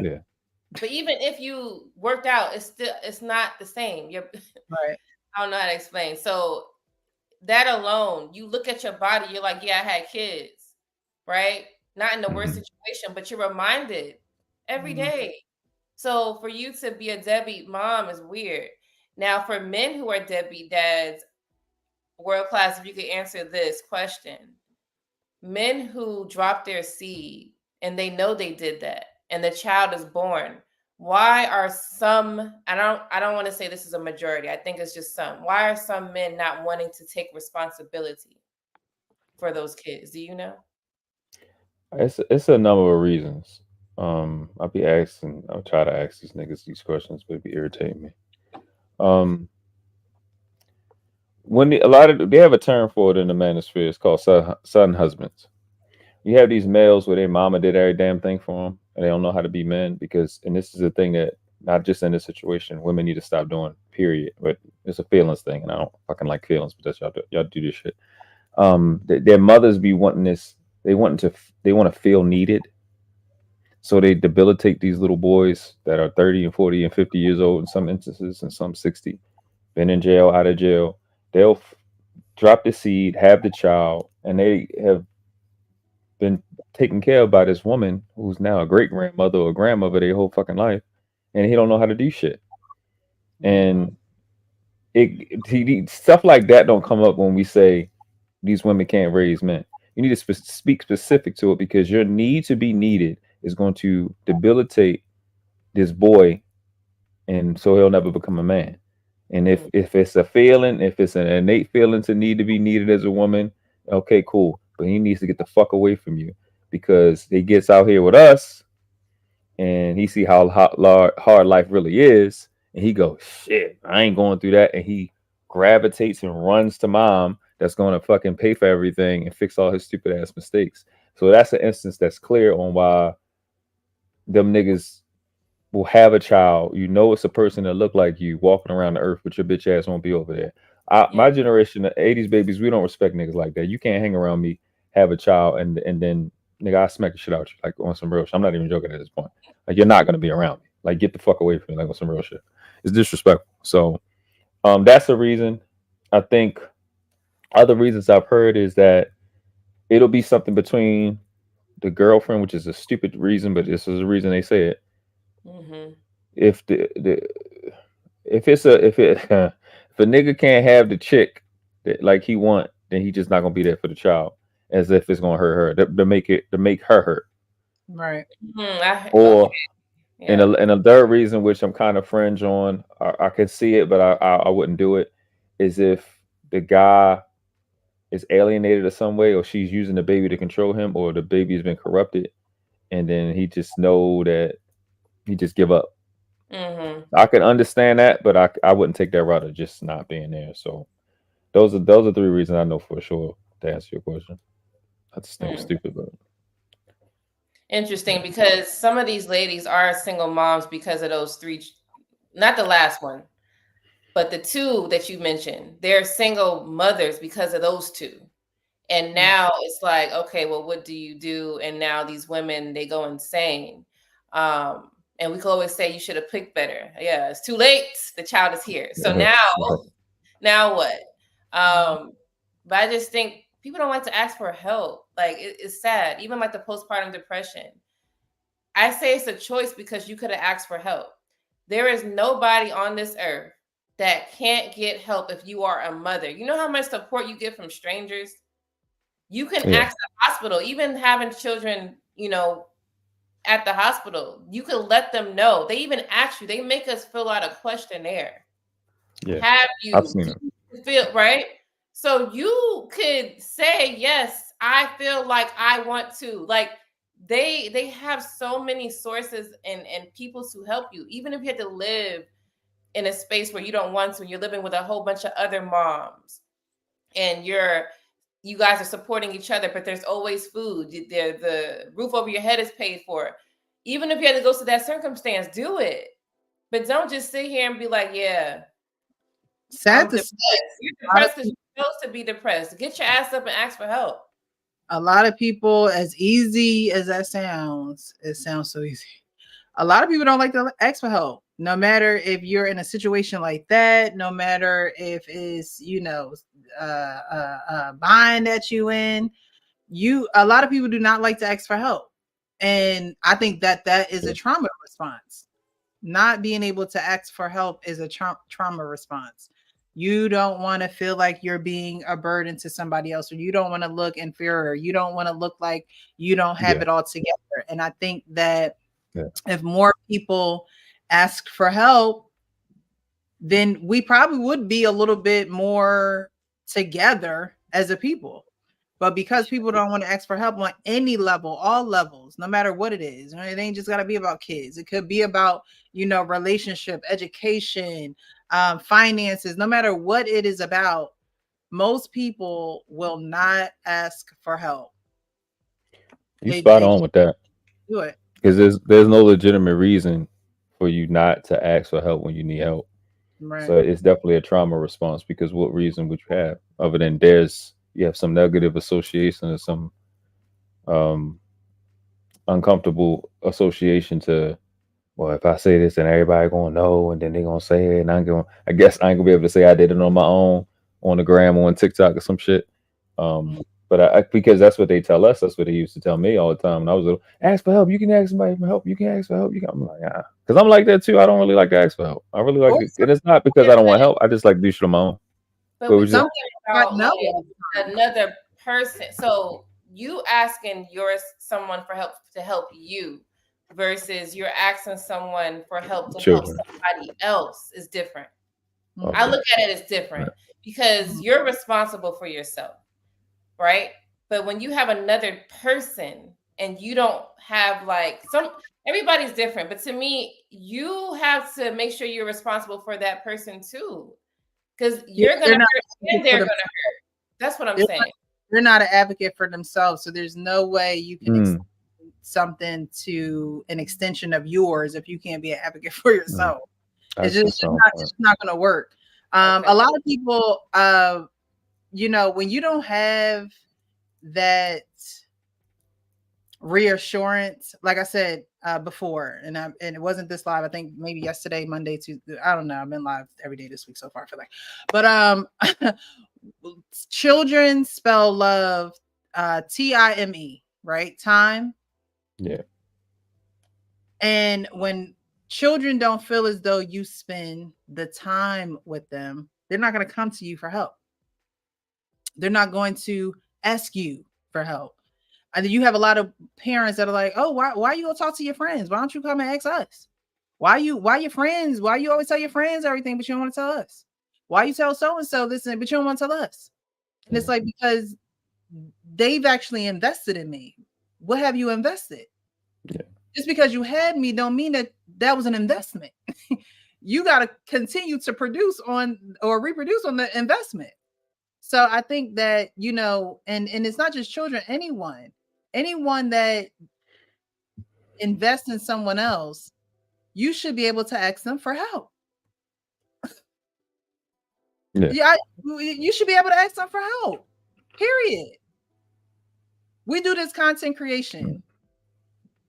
I should be able to ask the people that I do content creation with for help. because we spend so much time doing what we do together. I shouldn't feel like I have to be closed mouth about it. Right? So it's wherever you invest, wherever you're spending the most time, people are going to feel more comfortable with asking for help because they know that you're invested in them in a way that they're not asking for anything in return from you. So when you ask for help, it's like, oh, okay, I've invested enough in inside of you or with you or whatever the case may be that I can understand why you're coming to me for help. I'm not looking at you like a charity case or like, somebody that I don't know. It's when people come out the woodwork, people from high school 20 years ago, like, oh, I can't do this. Can you help me? Like, wait, what? I haven't heard from you since 10th grade. You know what I mean? So when you're invested with people and you spend time and you have genuine relationships with people, you should be able to go to them and ask them for help. That should be part of the package. Agreed. But you do know, regardless of how comfortable you are with someone, you can ask for help and they don't help you. We've dealt with people hurting us too. So I think sometimes even with that, they're like, nah, I'm good. Right? Because they're afraid of the failure that might come with just asking. Because you have to be very humble and patient to sit here and ask someone. Humble means you're about to ask, right? You're humble enough to feel like, okay, let me let my thoughts go and ask for something. Patient is now you got to wait for the answer. Can they? Will they? Will they is what trips people up. When you ask to help you on their time, that'd be the patient, right? You on their time, you gotta let them show you. Be able to. And a lot of us, the patience is like, nah, I need it right now. I don't until you're ready. No. And that's another thing. When people want to help, they help when they want to help. If someone asks you for something and you care about them, drop what you're doing and go help them. That's another thing. People don't do that. So I'm thinking the influence that would cause us to say stuff like that, like the trauma, which Precious was talking about, the culture that we have of wanting to feel like we did it on our own, independent, stuff like that, that causes us to miss those opportunities, even when we know this little infant needs more help than what I can give it. Us being parents, we know 2, 3, 4 o'clock, 3, 4 o'clock in the morning wake ups that they be having and howling, screaming, like that shit gonna weigh on you. That weighs on me even as a dad. So as a mom, having to have been gave birth and everything, I know that weigh on y'all like a motherfucker. So, but what is it in our culture that's sponsoring these thought processes that we have to disallow us to want to help, want to be helped? And I think in some instances, depending on the culture, is people get helped too much. Because you got these little girls that the baby crying, hey ma, you know what to do. I'm saying. So I think our culture hasn't prioritized being parents enough, and I think a lot of the postpartum popularity is pushed by these hospitals wanting to pump pills and services that we don't need. But that's another conversation. That's true though. So we have the white culture and then we have the black culture. That's all I'm gonna speak about today. So I've heard in hospitals that some of the doctors are prejudiced and they don't give us blacks all of the information. Now it depends on where you go and all of that. So that's why it's very important for parents, fathers as well, right? Parents to research these places and get reviews. Because that is what's pushing it. They don't help some of us. This is what I've been hearing. I didn't know this existed until I made a podcast. Before I started doing this, I was on a podcast about moms and everything. And I've heard so many stories, even in my own town. I said, where, who? And they don't share information. So people get lost just in that. And then you have, if you're raised by a single mom, or you didn't have any parents, or like Precious said, she was adopted. you see all this failure walking around you. And you're like, well, obviously they're not helping anyone. So it's kind of like you're just adapting to the environment. If you think about it, most of our culture doesn't really help each other. They like to bully. Everybody's mean, especially women. Like, you don't have this, you don't have that. You're not wearing the freshest outfit. Your hair is not that fly and all that stuff. You're not, there's a lot of competition with each other alone that is very hard. Even your best friends are not your best friends. Women are the most catty.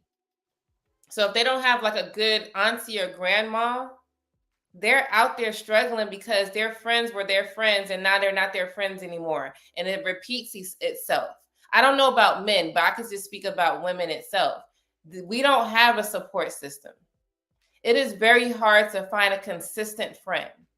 And when you find that person, you keep that person. You mean peers? Right. Yes. Your age group, right? Okay, I got you. That's what you're saying. Yes.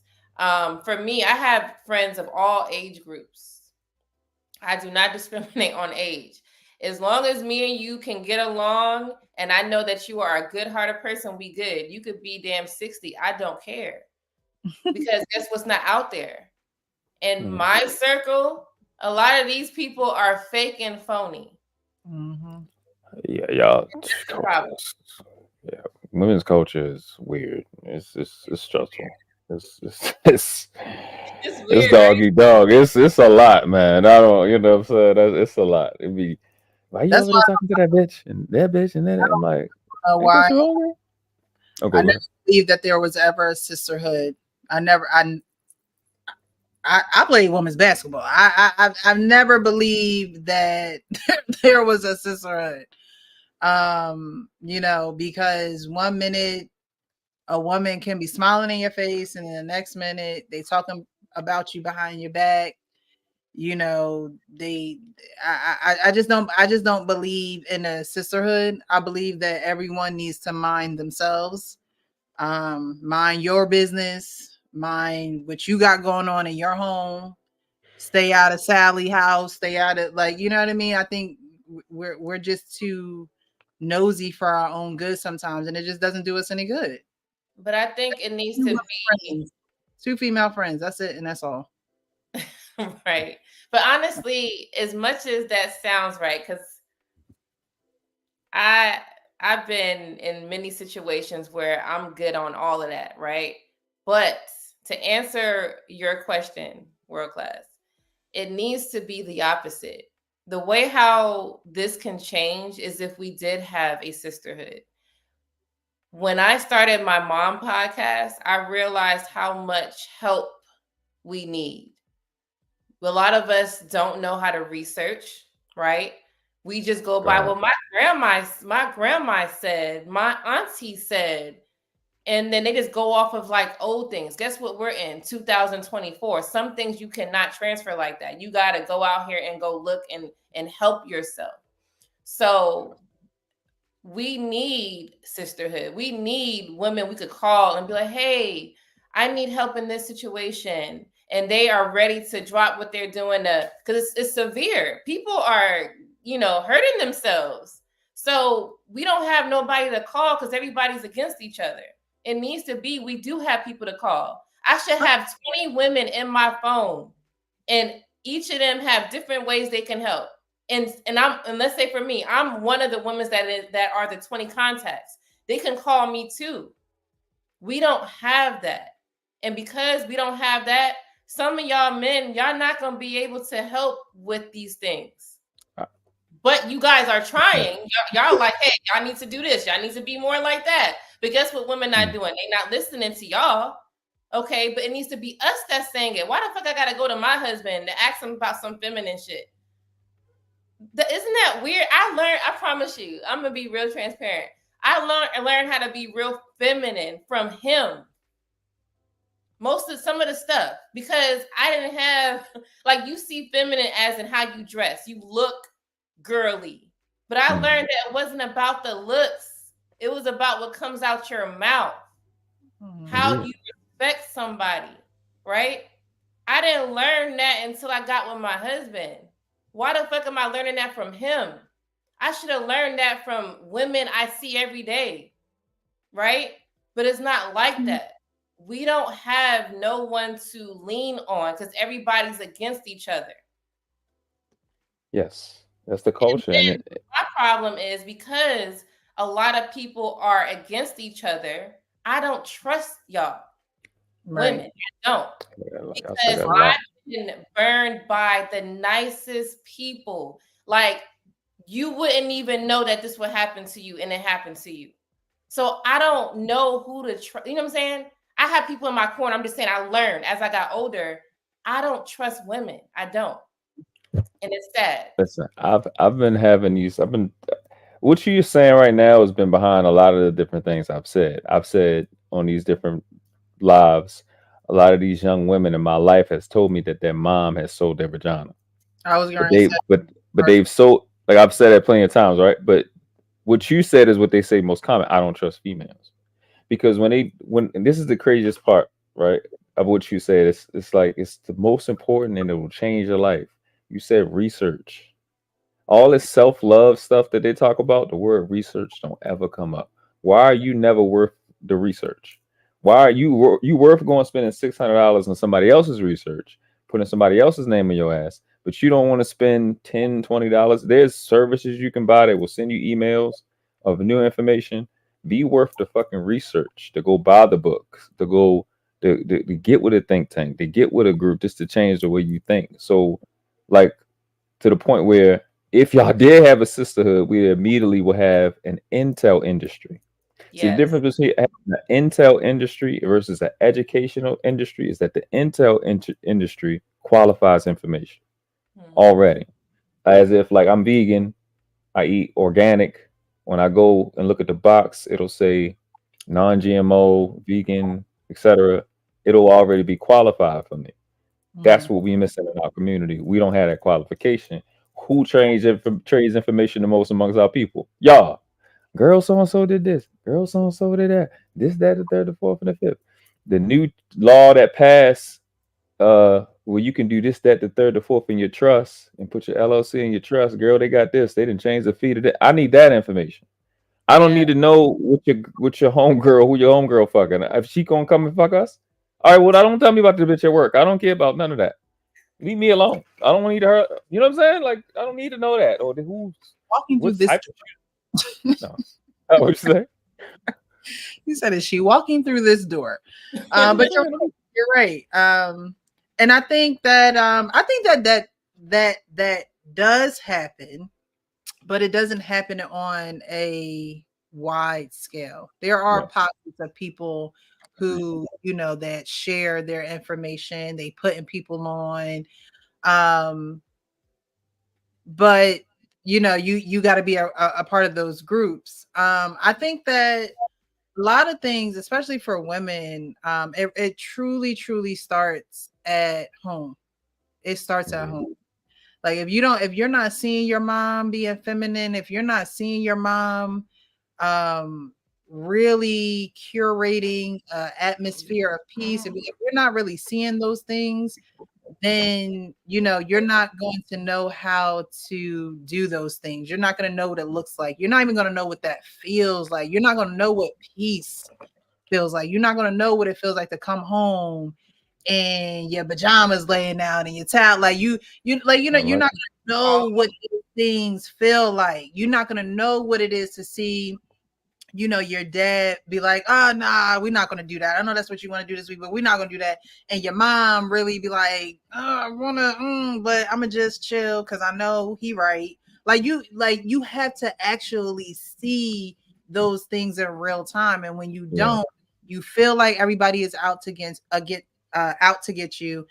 And the thing for me is peace. Like you don't know what peace is like. When people come to my place, they be like, "It's so peaceful over here. Like it's quiet. Like you don't got people yelling. When I fall asleep on your couch, I could sleep forever. It's so comfortable." Like I don't like to be. When you were talking earlier, Lady Di, like, you know, you don't want to be bogged down with the drama. And I like to travel light. I always said that. I like to travel light. I'm not letting nothing weigh me down. I don't want to be a part of nobody's drama. Don't put my name in nothing. You want to talk to me, we can have face-to-face conversation. I don't do internet beefs. Like, you have to really have a sense of wholeness within yourself. And I think a lot of people don't have wholeness because they weren't really brought up that way. It was a lot of fragment. And again, I thank God, because he selected me to be chosen to be taken care of, because I could have been just like a lot of these girls out here with a effed up mindset and just doing the most. But you have to, again, I'm just thankful because I was just chosen to live that life. But if you don't, then is a lot of things are going to be fragmented, and you're not going to know what it looks like, what it sounds like, what it, so you're going to be learning a lot along the way. And I'm not saying that there's nothing that I have to learn, because there's a lot that I had to learn. I lived to be a student, but at the same time, we have to do that. If you didn't have it, then you do have to be a student. You got to go back to school. You got to go back to school. I spent so much time in Barnes and Noble, it's not even funny.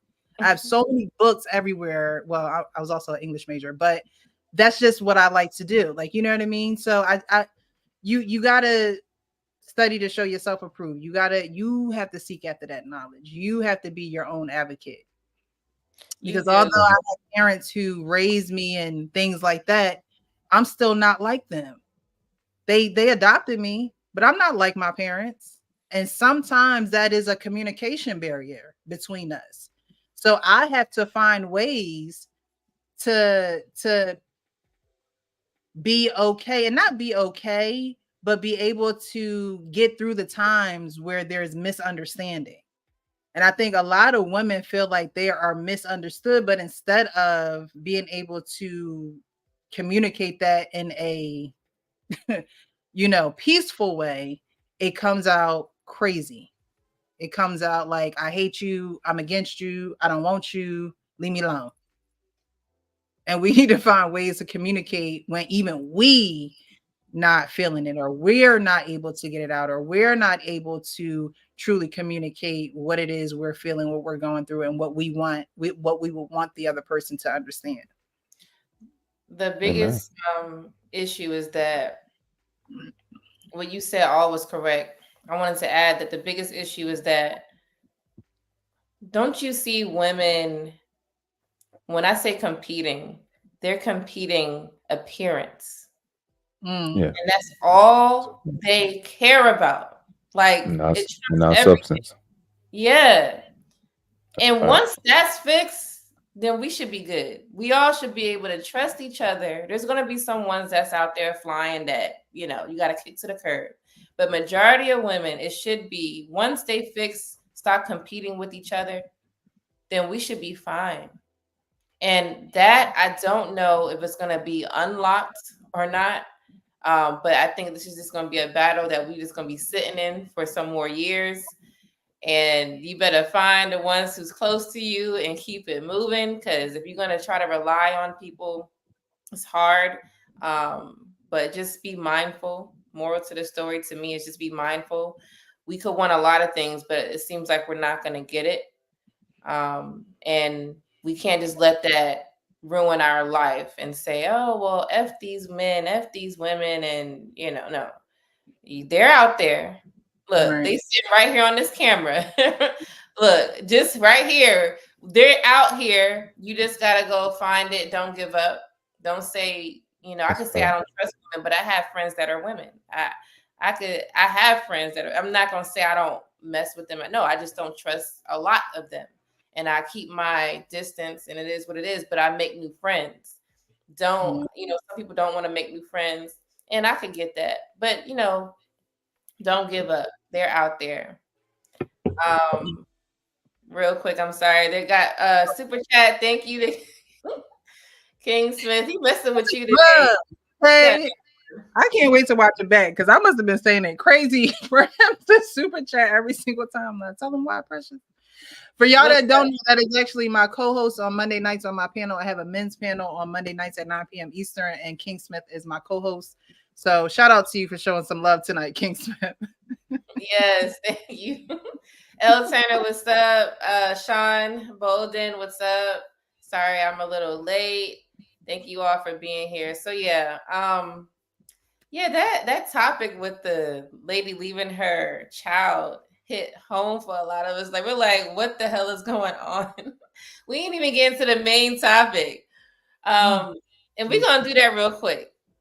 The main topic is about canceling co-parenting. All right. So let's get into this real quick. I'm with it. Okay. I told him to not let nobody, no bitch, excuse me, but really not excuse me, to put their hands on my daughter. Okay, at the end of the day, your daughter's not disrespectful to you because you're her mother, and I guess the ways that she's learning, you're teaching her. However, baby, what look, I'm trying to tell you it gotta be is that something in my that you house, said to her for her to even feel that it ain't gonna be tolerated. Okay. Well, I'm gonna say this: we can't talk together. We can sing together, but we can't talk together. But what I'm telling you is valid, and I'm okay. So why you let her put her hands on our daughter? Because you know what you mean what I'm doing here? I'm checking your wife because she feel like she got authority to put her hands on my daughter. Let's stop it right there, because first off, she was being disrespectful. How was she being disrespectful? I gave her permission. Why didn't why didn't you discipline her?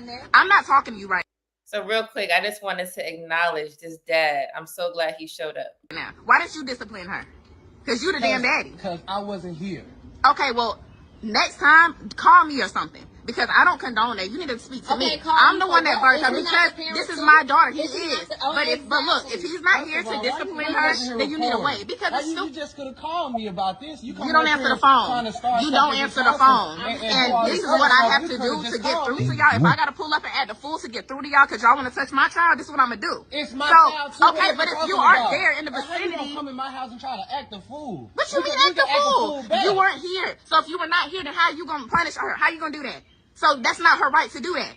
I gave her permission to. Though, and she's under my authority at the time. She should be listening. Okay, I'm not saying she should not listen, but let me tell you something. This is my daughter. I don't want you touching her. That's point blank, period.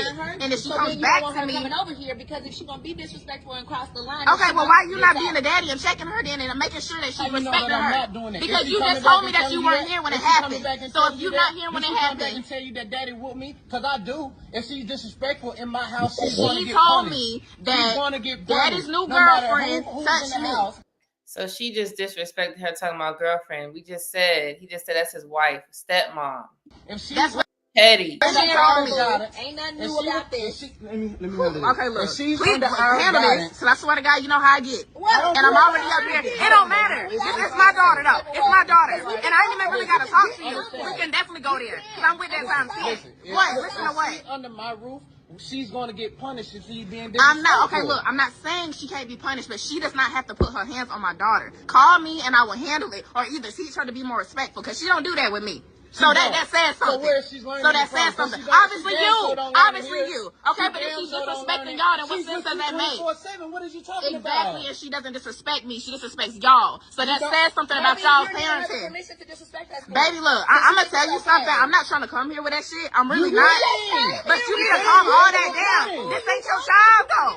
But it's not your child. And all that shit that you with, I'm with it times 10. I'm with it times 10. I'm with it times 10. So calm that down. Next time, if you're going to come here, call me. I will call you. And make sure you answer the phone. Make sure you answer the phone. You don't know. All right. Enough of that.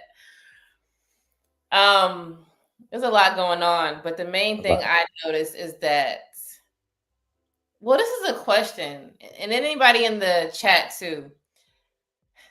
If you are the biological parent and your child goes over to the other biological parent's house, they got married, and now the child is being disrespectful or whatever, and you all believe in whipping your child, but the parent allows the step parent to whip them.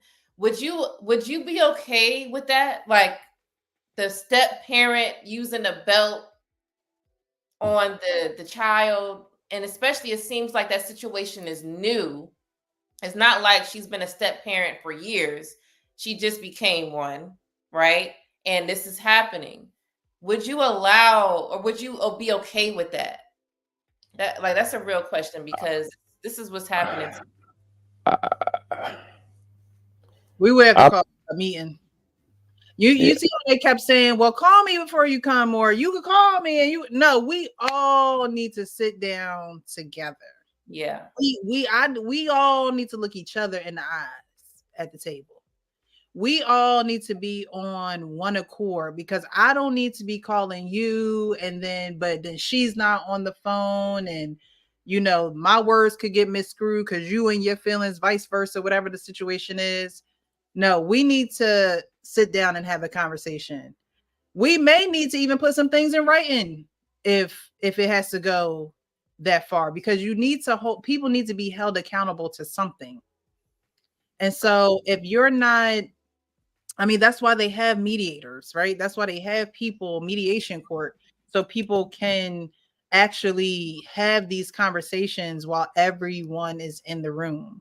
But the girl, the baby, I hate the phrase baby mom, but the child's mother, I think she was just totally wrong, coming to their place of their residence. I honestly think that she was wrong for that.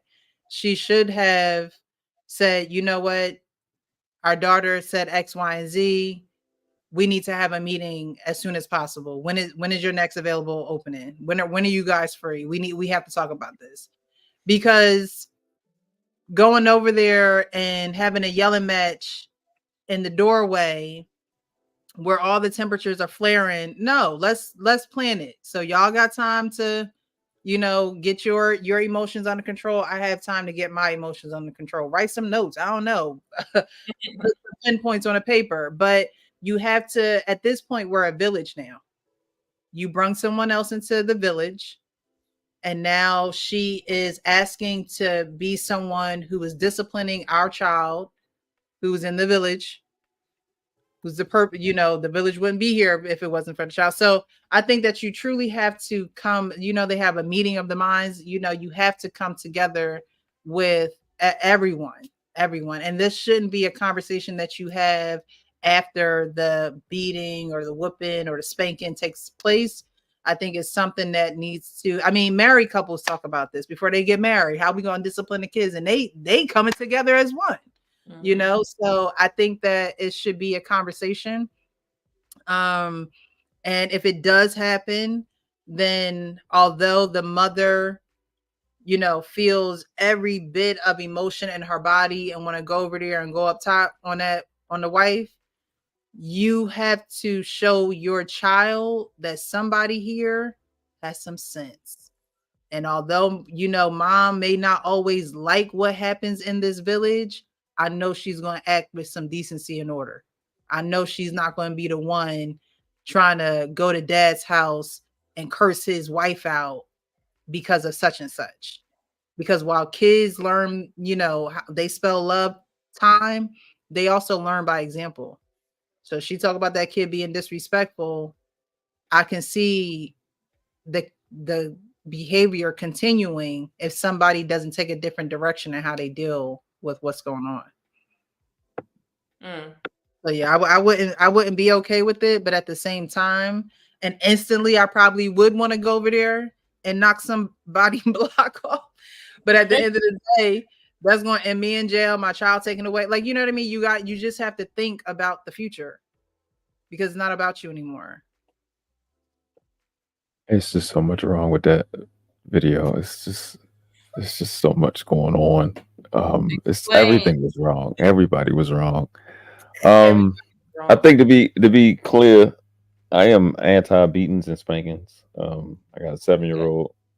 I got a 23-year-old goddaughter. I've never had to spank him or cuss him out. They all listen. But it starts early. Even my nieces, I've never had to barely even raise my voice. So I'm just against it because I think I've always prioritized parenting skills and communication with children.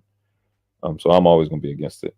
Absolutely against a step parent, boyfriend, girlfriend, wife, husband, spouse hitting somebody else's child. I don't even think that makes any type of sense. Yeah, the mom coming over there with the live, you never answer your phone. If you don't answer his phone, bitch, email him. Or get a fucking whatever, the court order. Get them subpoenaed. Like, don't go over there to cause conflict. One, because that you disturbing the peace, really. The stepmother, whatever the fuck she was absolutely out of control. But I'm gonna put on my Hink hat because I know this is what he say. That nigga's a weak ass man. He didn't control either fucking situation. The girl coming with the because I'm gonna pretend it's not a skit because it was just he just was weak as fuck. And you can see the bitch assness and why they with him because both of them off the hook because he's the type of nigga they can just say whatever the fuck they want and he just gonna do yeah just go back. I'm not gonna fucking talk wife or not. I'm not gonna fucking talk to you 2 or 3 times. I'm gonna give you one warning and then the next thing is full fucking consequence and I'm gonna hurt your feelings. I'm not gonna touch you. Or just whatever's gonna break your soul. That's what I'm gonna say next. I'm not gonna talk to you 2, 3, 4 times, especially not in my house and not in my doorway. Not about my children. It's not a big conversation. It's what I say and get the fuck out of my face. That part right there. So that part was pissing me off. He had to tell the chick 2, 3 times. She doing all this extra shit with her neck. And when you know you doing all this shit with your neck and you fucking know you just put your hands on this lady child. So if she want to whip your ass, she's probably inclined to want to do that. So all this shit is like all 3 of them pissed me off the entire time. All of it made me mad. It's just irritating. So I just think that there's bad parenting on both sides. Being a man, I'm gonna have to hold a man accountable for the chicks you pick. Both of them think it's cool to whip ass, but what in these situations, being a dad, being in these situations, and talking to other fathers, that little girl is being coached by that mom to be disrespectful. That's what usually be happening in a situation like that. That she can't tell you nothing, and that's not your only your father can do. Well, you don't got to listen to her if your father not there, type of shit. In those situations, that be the case. And so, even though that's a bad situation, we know who probably started it was that baby mom or whatever, the daughter's little girl's mom, egging it on. But then it'll transfer to both of those. Well, next step it will be both of them not having communication because if she's going to be over your house, well, obviously if you are co-parenting and we end in co-parenting, then you got to keep open lines of communication.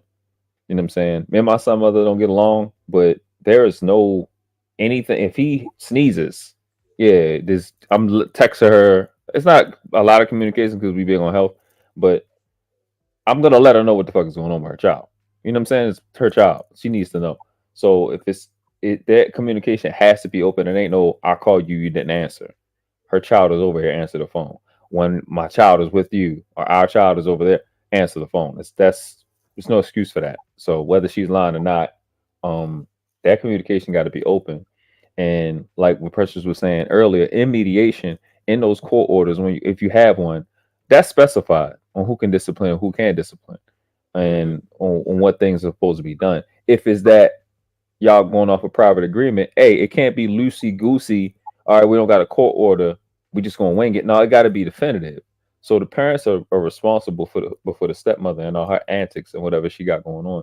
Those 2 idiots need to get their shit together. He need to man the fuck up and grow a fucking spine and put your foot down somewhere because you got 2 households that ain't listening to your bitch ass, and it's irritating to watch it. 2, not 1, 2. Okay, 2. That girl sounded like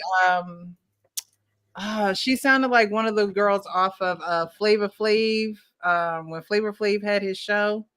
Whoever the mother of the child, that's all I could think. That's the only person I could think about when I hear New that. York. What's the name? New York. Yeah, that's not. I don't know her too. Every time I hear that video and she's talking, I'm like, that sounds like New York. Like nobody else. I mean, we can't see her face, but yeah, it's 2 households, and the common denominator is the man. Yeah, who has the child with. We're gonna call it New York, and then he has a wife now who he may have children with in the future. She may opt out after all this, but I'm just saying, I would definitely agree with that point too, because I believe, in World Class, you can definitely correct me if I'm wrong, that there are times where men don't necessarily know how to deal with multiple women if they're in his life in some type of dynamic, right? So in this situation, you have your child's mother and you have, your wife now.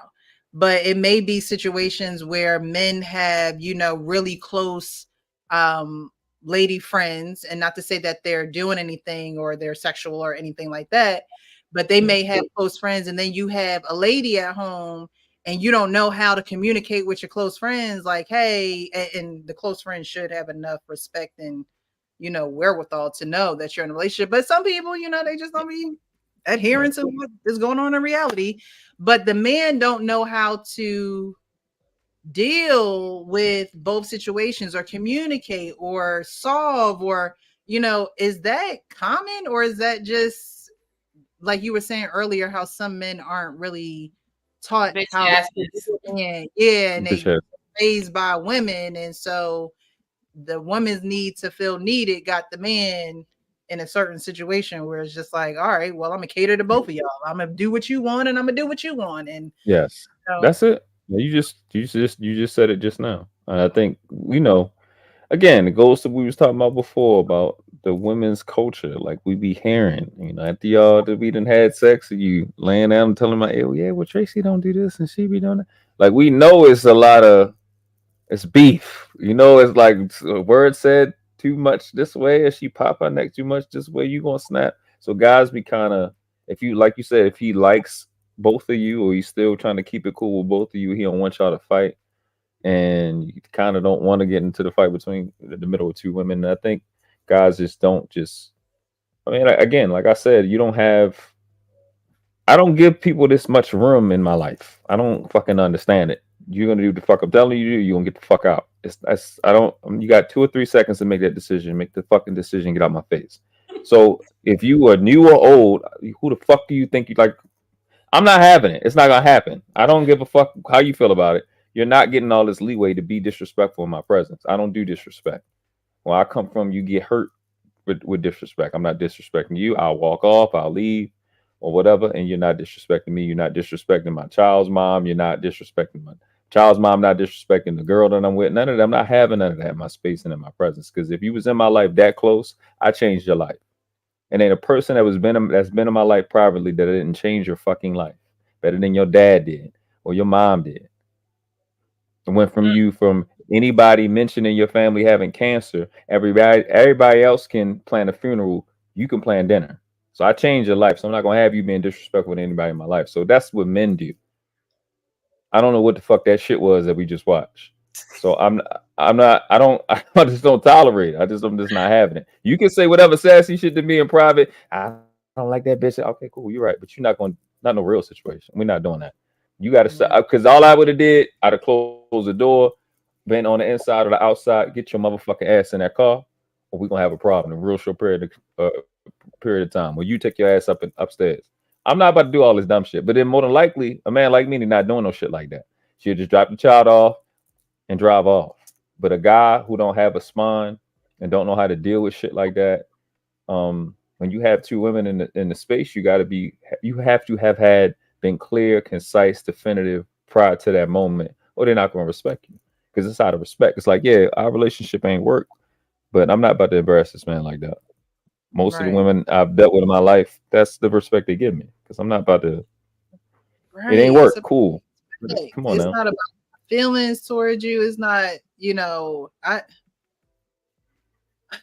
I think there's some answer to world class. I think some men are scared to lose the women. As far as you're like, lose. Either you gonna be with me or you not. I replace you in a minute type of thing. And I think men need to I think that's the confidence part. I would say in some of my other lives, I think some men need to not worry about what women are doing or about to do. Either they're gonna follow you or they not, and you ain't got time to figure that out. You have time to do everything else. So I could see thinking about the video again, I could see where he was lacking there, because that should have never happened. But my thoughts on this, because I'm a step parent, so Honestly, I do believe that it needs to be a conversation. Like, I'm not just gonna hit someone else's child and we didn't discuss and make sure that the other person is okay with that.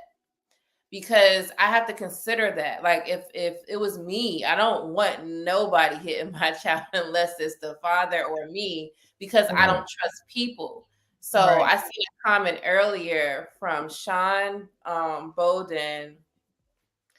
It said that at the end, it says that he has to know the character of that man, right?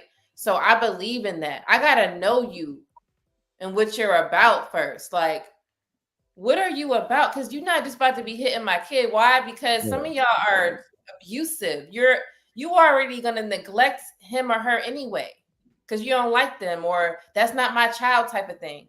I gotta make sure that, and even though you got married to, let's say, my ex, he could have missed your. I'm just saying, it could be disrespectful or not, but his judge of character could have been missed and didn't see that part. Step parents are different. A lot of step parents will be lovable to that man, and we're talking about stepmom will be lovable to that man, and they hate the kid. I've seen it in my own eyes. It's like a light switch. Let the dad walk outside. You really hear what those stepmoms be thinking about, and the man would never know. So me seeing that, and I'm like, wow, like it's so weird that I don't know. I gotta know you first. And then there's some instances where the other party is not involved. So you do whatever your husband is saying. If he's saying that you can discipline the child, if y'all agree on whippings or whatever, however you guys do that, and he says, yes, you are allowed to hit my child, then you go ahead and do what you got to do. But I think it needs to be a conversation regardless. I don't think people should just be hitting kids just because someone says something smart. Like, let's think about the best result, especially if the child is older. Kids today can call the authority and be like, oh yeah, they did this to me. So you got to learn the law. I also saw that the actual King Smith said, rather it's standard language for the courts. I'm going to screenshot it and post it on my community page. Every other family's agreement said maybe Maryland knows why it should be that way. I'm sorry, that's the wrong one. There was one he said that Maryland, here it is. I shared Maryland's custody agreement that says only the biological parents can discipline the kid. Yeah, we talked about this on Monday, and he actually pulled it up. I think it was his actual agreement that pretty much said only the biological parents can discipline the children. So I didn't know that was a custody agreement. I'm gonna just leave it there. I didn't know that. I didn't know that that was part of a custody agreement. I thought it was more so just, time, who gets time, visitation, all that good stuff. But as far as discipline, I didn't know it went that deep into a custody agreement, unless, you were to actually verbally say what you wanted in there. But I didn't know that was a part of it. Maybe it's just a Maryland thing. I mean, we ain't that far from each other, but I didn't know. Yeah. So co-parenting is hard. I only seen one positive co-parenting situation, but it's not easy because everybody has to be, like you said, that village. They have to all be in agreement, and we're talking about a child or children. So it's conversations, communication. If one person don't agree, it is what it is. You can't force the other party to be like, yeah, you can hit my kid, or yeah, you cannot. Then you're gonna have to not, because they're gonna come to your house and whoop your ass. Like, this is how it's gonna be. Because honestly, if I told them no, let's say they did have a conversation and I said, no, you cannot hit my kid, then I guess I'm rolling up. Then I'll make sure that my kid is somewhere being taken care of by grandma, and I'm rolling up. They ain't gotta know that I came over here to address you, but we gonna have this conversation right now. And then, not saying we gotta fight, but I want to let you know that you cannot do this. And if you do, let's talk about it. Call me if my child did this. And sometimes, you in spirit of motive, you're like, damn, what this kid just tell me, right? And you get upset. But okay, this child has another parent. Call me and let's talk. Just like kids do crazy things in school all the time. And what they're supposed to do, call, regardless. You just hold them and make that phone call. That's all you got to do. And then you don't want to necessarily always be focusing on the punishment. You really have to focus on the actions and what's going on with the child. Like, I remember when I was younger, I got in trouble a lot, but nobody really wanted to get to the root of what was going on with me, like where I was emotionally and things like that. Yes, parents are the parents, and it's like, okay, well, you got to do this because of this, and you got to go to school because of this, and you got to listen because of this. But when you don't have closeness with your children, that you have to have some type of closeness with your children, and it's an emotional proximity to them, right? You need to know why they are acting the way that they are acting. She said, well, she don't act that way with me. And it's like, okay, well, maybe emotionally she in a different space when she over here. So we got to figure out, we have to locate her. We have to figure out where she is when she's in this environment, and not make her feel bad about it, or not make her feel, like she's the problem because she's not with her biological mom and her dad. She's with this other woman who's in here loving on dad. You got to emotionally locate your child. And beating is not always the answer. It is not always the answer. Sometimes you gotta do what you gotta do, but you can't. That's not always the answer, because then you'll be further and further away in proximity of your child emotionally if that's what you're gonna result to. So you also have to, like I said, sometimes the kids teach the parents, and the parents don't even really know that they learning a lesson. They don't even know that their kid is taking them to class. They don't know that, that temper tantrum should be teaching you something. Instead, you ready to go get the note. You ready to go get the switch. You ready to go say, for me back in the day, it was write 100 times, write this Bible verse, do this, do that, do this, but you have to really emotionally locate your children, because if not, then they're going to run amok, and then you're going to be like, oh, well, they got attitudes. They got like, no, you need to really know. You have to be in tune with your children. There's some babies that, I guess, depending on the age, they have probably never seen their parents together, but they watch TV. They've seen other people's parents, other children's parents together, and they'll act different with the new spouse or the new girlfriend or boyfriend just because they know that's not their mom or that's not their dad. You know what I'm saying? And to your point, when I was in a barbershop, my son mother was like, I think 7 months pregnant, and it was the brother that was leaving. He was like, my barber, we was cool. He was told him that I was having a son. So he was leaving out, and he just stopped and turned around and put his stuff down. And he looked me in my eyes. He was like, listen. He said, listen, when they crying, it's for a reason. And I was looking at him, I was like, okay, what you telling me that? So it wasn't until the third time I got woke up 2:00 in the morning, 1:30 in the morning is what I called it, that I remember, I understood why, because I was pissed. I was like, yo, what the fuck? You know what I'm saying? I was angry. I'm like, this little infant, but my son had been in a NICU for the first 90 days of his life. So I'm like, I'm angry with this little baby that's been through hell, just because I woke up, and then I understood why. So when they're acting out and whatever, like this, what new parents need to understand, especially NICU parents, when they're crying, they're doing it for a reason. I had seen a TikTok thing earlier today or yesterday, where this kid smacked his mom, and the lady caught herself. She was like, you know what I'm saying? But then they said something like, take the baby hand and say gentle, gentle, and then the baby did it. So they're doing stuff for a reason. They're doing stuff for attention. You have to just find out that reason, and that begins the communication process between parents to have that closeness, like you was just talking about. They're doing stuff for a reason, and we have to be the advocate. But like you said, if you're not a self advocate, you don't think for yourself to go, damn, you know what? When I was doing this, I really meant this. They're probably doing the same thing, given the fact that they're 6 or 6 months or 3 or 2. and it just you have to go into that little. Yeah, but they can communicate, but you have to give them the opportunity to communicate with you and for you to understand what they really want, being that you're that parent. So it takes it's a fun process when you can figure it out, but it get frustrating. And parent stuff like that, like I got in a barbershop, it goes far. We need to prioritize that in communication with everybody versus all the other DMP conversations we have.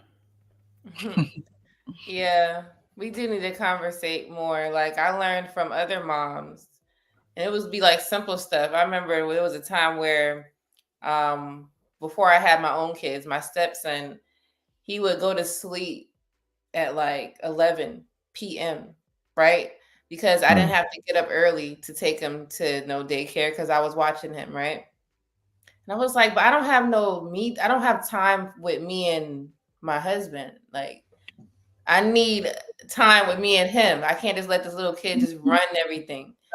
Showing So the bed. I was telling one of my mom friends, I said, yeah, I don't know. She said, oh, just put his ass to sleep at 8 o'clock or at 7 o'clock. And I was like, yeah, duh, bedtime. It's a stupid reason why I didn't think of it. I'm just like, not knowing, I'm not even a parent. I'm just parenting, right? And you learn. So as simple as that, having that communication with someone or that can help you.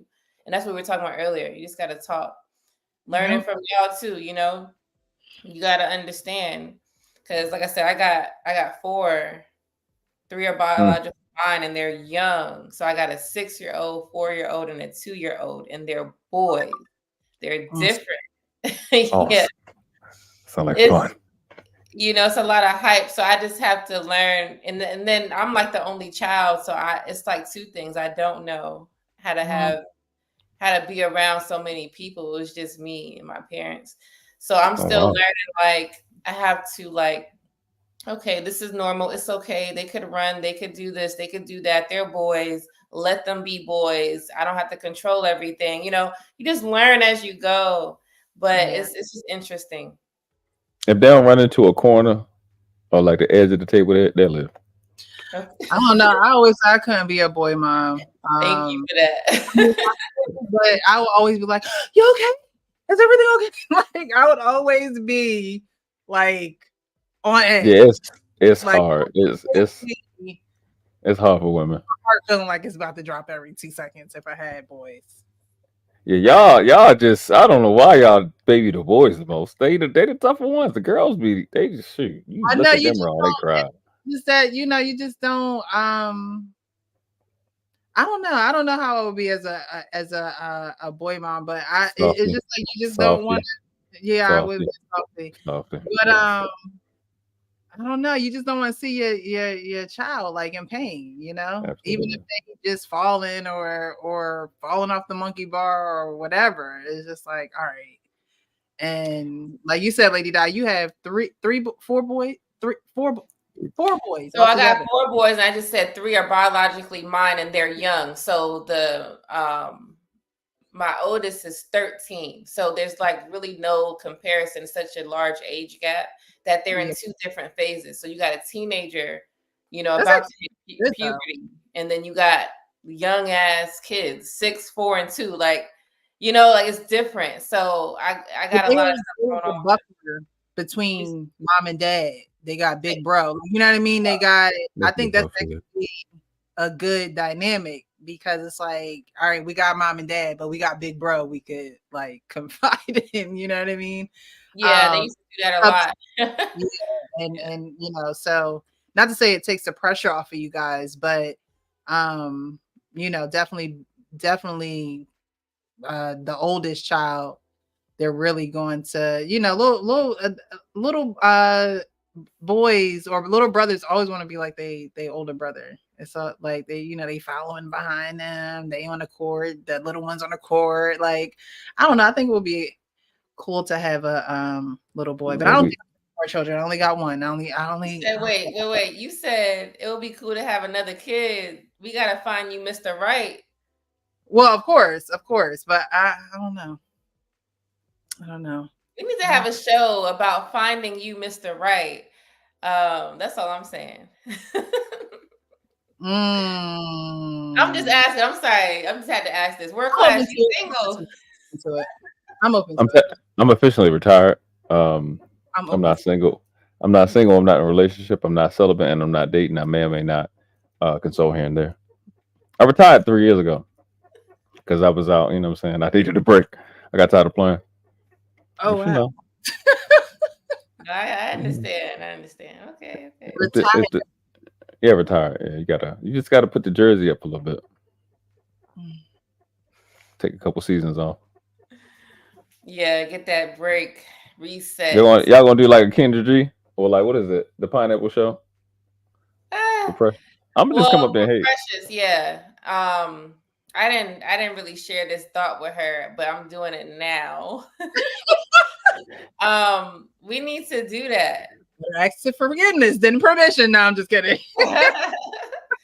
we need to do that soon. We're gonna set it up one day. One day. She got you can see it with she got this to the side. You know what I'm saying? We like that. That's a good look. Thank you. It's a good look. Yeah. I'm gonna go back short, real short, real soon. So like Eve. Tired already? Yeah, I just like my short haircut. I'm just so I don't know. I'm just so used to it. I just like it better. I look like a Colombian drug lord right now. But I fix it. Coming back soon to a screen near you. All right, yeah, we're gonna get back into that conversation later, but just expect it, you guys. We're gonna try to find Mr. Right for Miss Precious over here because she shows so many great wife-like qualities. Mm-hmm. And women like you need to, if you are interested, which I know you are, need to be married or with someone exclusively to be married soon. Right? Get off the street. That's what that is. You're on the street, gotta get off that shit and be with somebody. And it's a lovely thing. Because there's women out here that's single and they don't need none of that because they a piece of they need to go work on themselves. Right? But not saying that we're perfect. I'm just saying they're nowhere near to being in a relationship. Obviously, we're seeing people leaving their kids at home, right? Thinking that that's okay. Either she on drugs or she not. So women like yourself, right? You know what I'm saying? They single for a reason. You need to be like, okay, cool. I got this. Let me go see where he at. So yeah. This is true. I think too, like one of the talking points whenever we have relationship conversations is you married? Like, where's your person? And which is their favorite word, disingenuous, because if we having relationship problems, people should be more cautious and take their time. I know it was cool and cute to hear Kevin Samuel say in 6 months, but we should realize that there's a lot to talk about, and there's a lot more understanding and hashing out that we have to do before we really make those commitments. And I think going forward for the next two decades, you're gonna see more over the internet relationships than ever. Probably gonna end up being like 30% of marriages eventually. You know what I'm saying? So it's gonna be a lot of communication, and I'm fostering a solution, although I'm retired, on how to fix things to solve all the problems that and concerns that both sides have. Yeah, I'm gonna say it later. I don't want to say it now, but I just think it's gonna take thought, and I think actually it's gonna take wisdom to fix the problems that we got in relationships. So don't let people guilt trip you into not having. It's not about having. It's about getting the right fit. It's really not about getting. It's about the right fit, the corresponding person that fits your life and the person in life you fit, and really taking that time, because what is a year to a century? Right. If you put a family together and put a legacy together that lasts a century or two, what is a year? We're really figuring it out, really getting with each other. I had to retire because I got into the drawers too fast. You know what I'm saying? For like my first too fast. You know what I'm saying? If I did it my life over, you know what I'm saying? Say it again. I said you being hot, honest, open, and transparent. You know, That's too fast. So I'd have slowed down, I think, a lot and ask more questions. Because there's a lot of women that I spent time with that didn't deserve my time. You know what I Right. mean?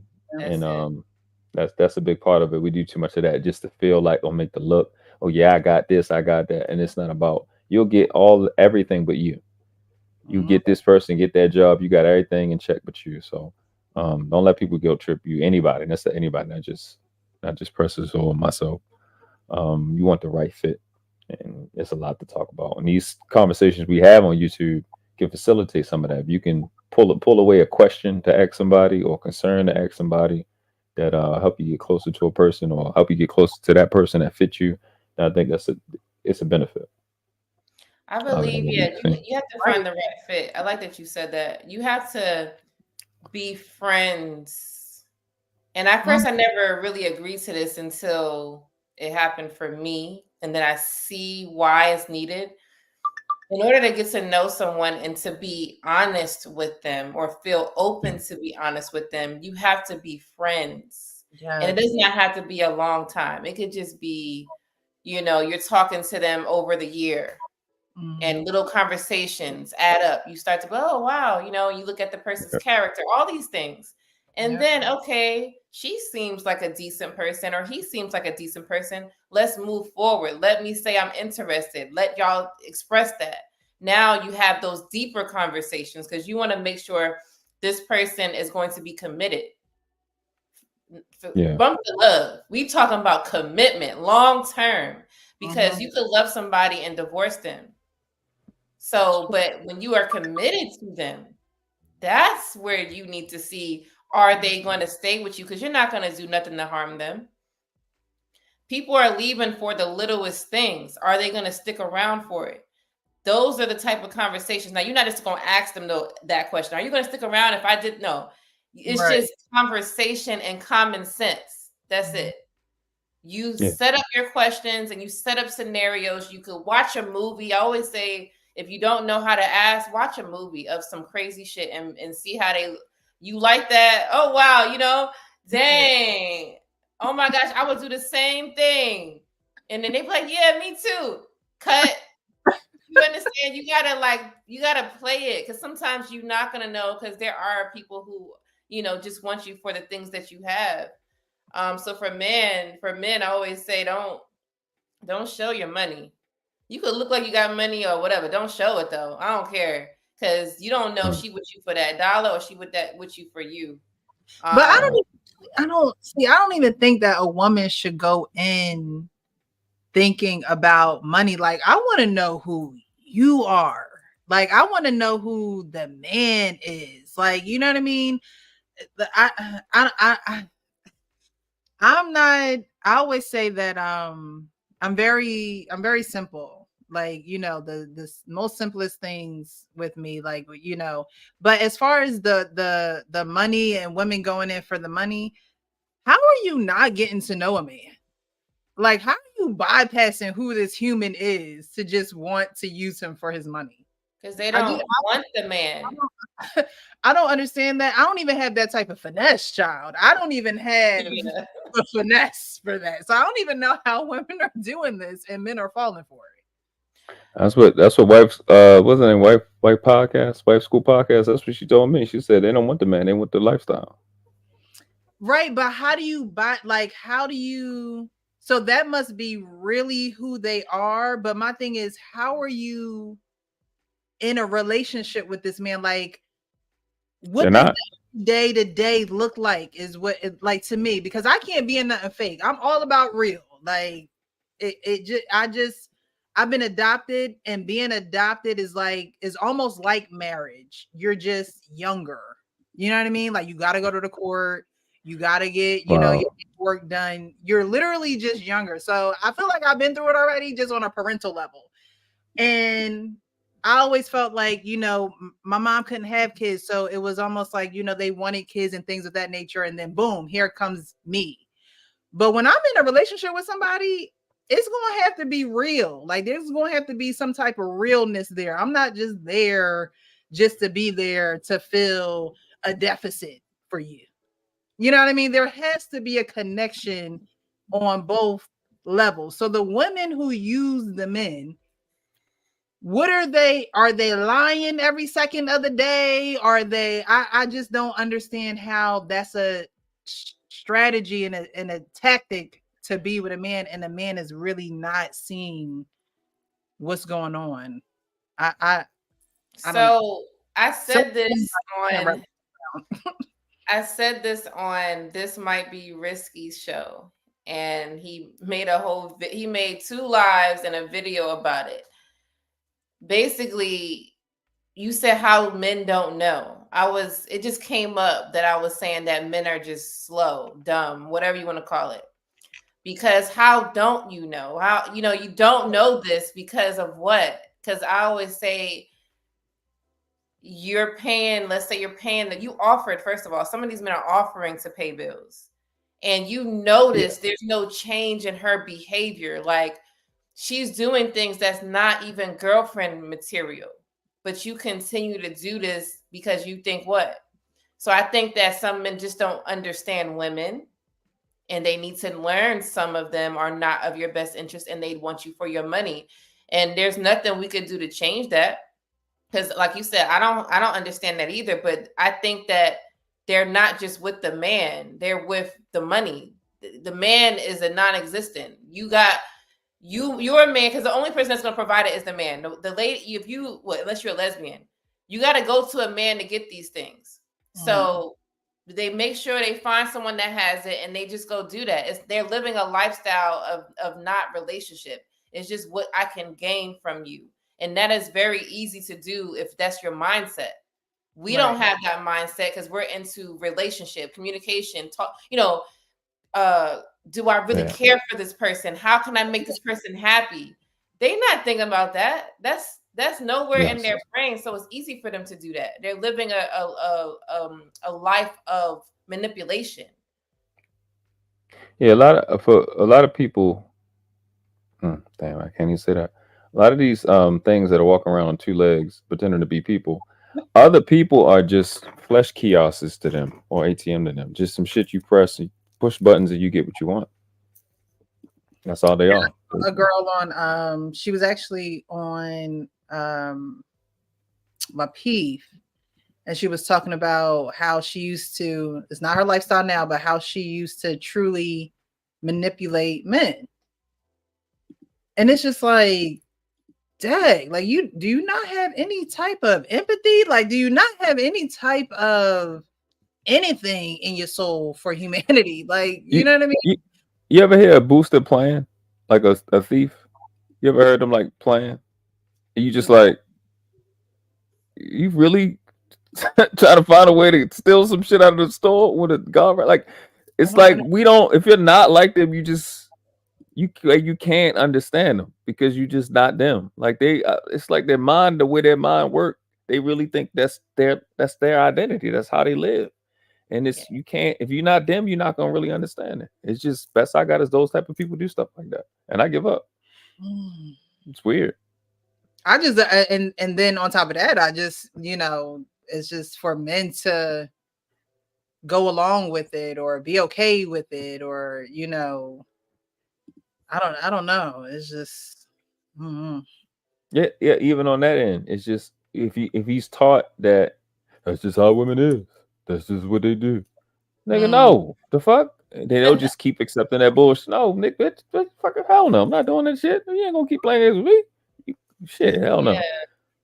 I say don't accept it. I just want some men to be aware of it. Like, you got to know that this exists, and you got to know what it looks like. That's what it is. Just like we as women got to know what men that don't want nothing from you but sex. We got to know what that look like. Right. You're gonna keep getting hurt, and then you on baby daddy number 2 now. And number 3, it's easy to have a kid. Shit, that's easier than finding love these days. You just, it's easy, but what's up, hustling muscular? My bad. How you doing? Oh, not much. What's good? What's up? Hey. Salute to you, Lady Di. You're looking so fly. Take the YouTube street sky. Hi. Not hit him with the round. Thank you. Make sure you guys subscribe to both of these guys' channels. We got World Class and Hustler and Muscular. World Class, what you was about to say? I forgot. I think he was wrong. I forgot. It made me forget what I was saying. My bad. Oh, my bad. Damn. Well, until you think to come back to your mind, let me say my piece real quick before I go do my own panel in the next 10 minutes. I know that's right. We be over here on this side of YouTube. Yeah.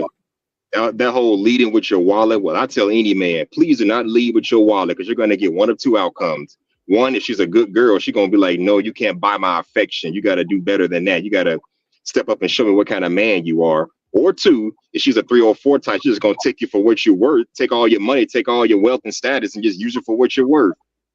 So no, I advise anybody not to lead with their money. I know how tempting it is because, as men, we're valued strictly for what we can do. We're valued for our success. We're valued for our wealth. We're valued for our status and how masculine we can be. So I understand that, but you got to put character in the picture. If you have no character, no personality, it's not going to work for you. And trust me, I've had that mindset at one point, but I came out of it real quickly. I thought, yeah, if I got a job now, she gonna like me. I got a job now. But then she did me dirty. It's like, I had the wrong mindset. No, this is before the red pill became a thing, but I guess I tapped into it early in my university days. So no, don't lead with your damn wallet.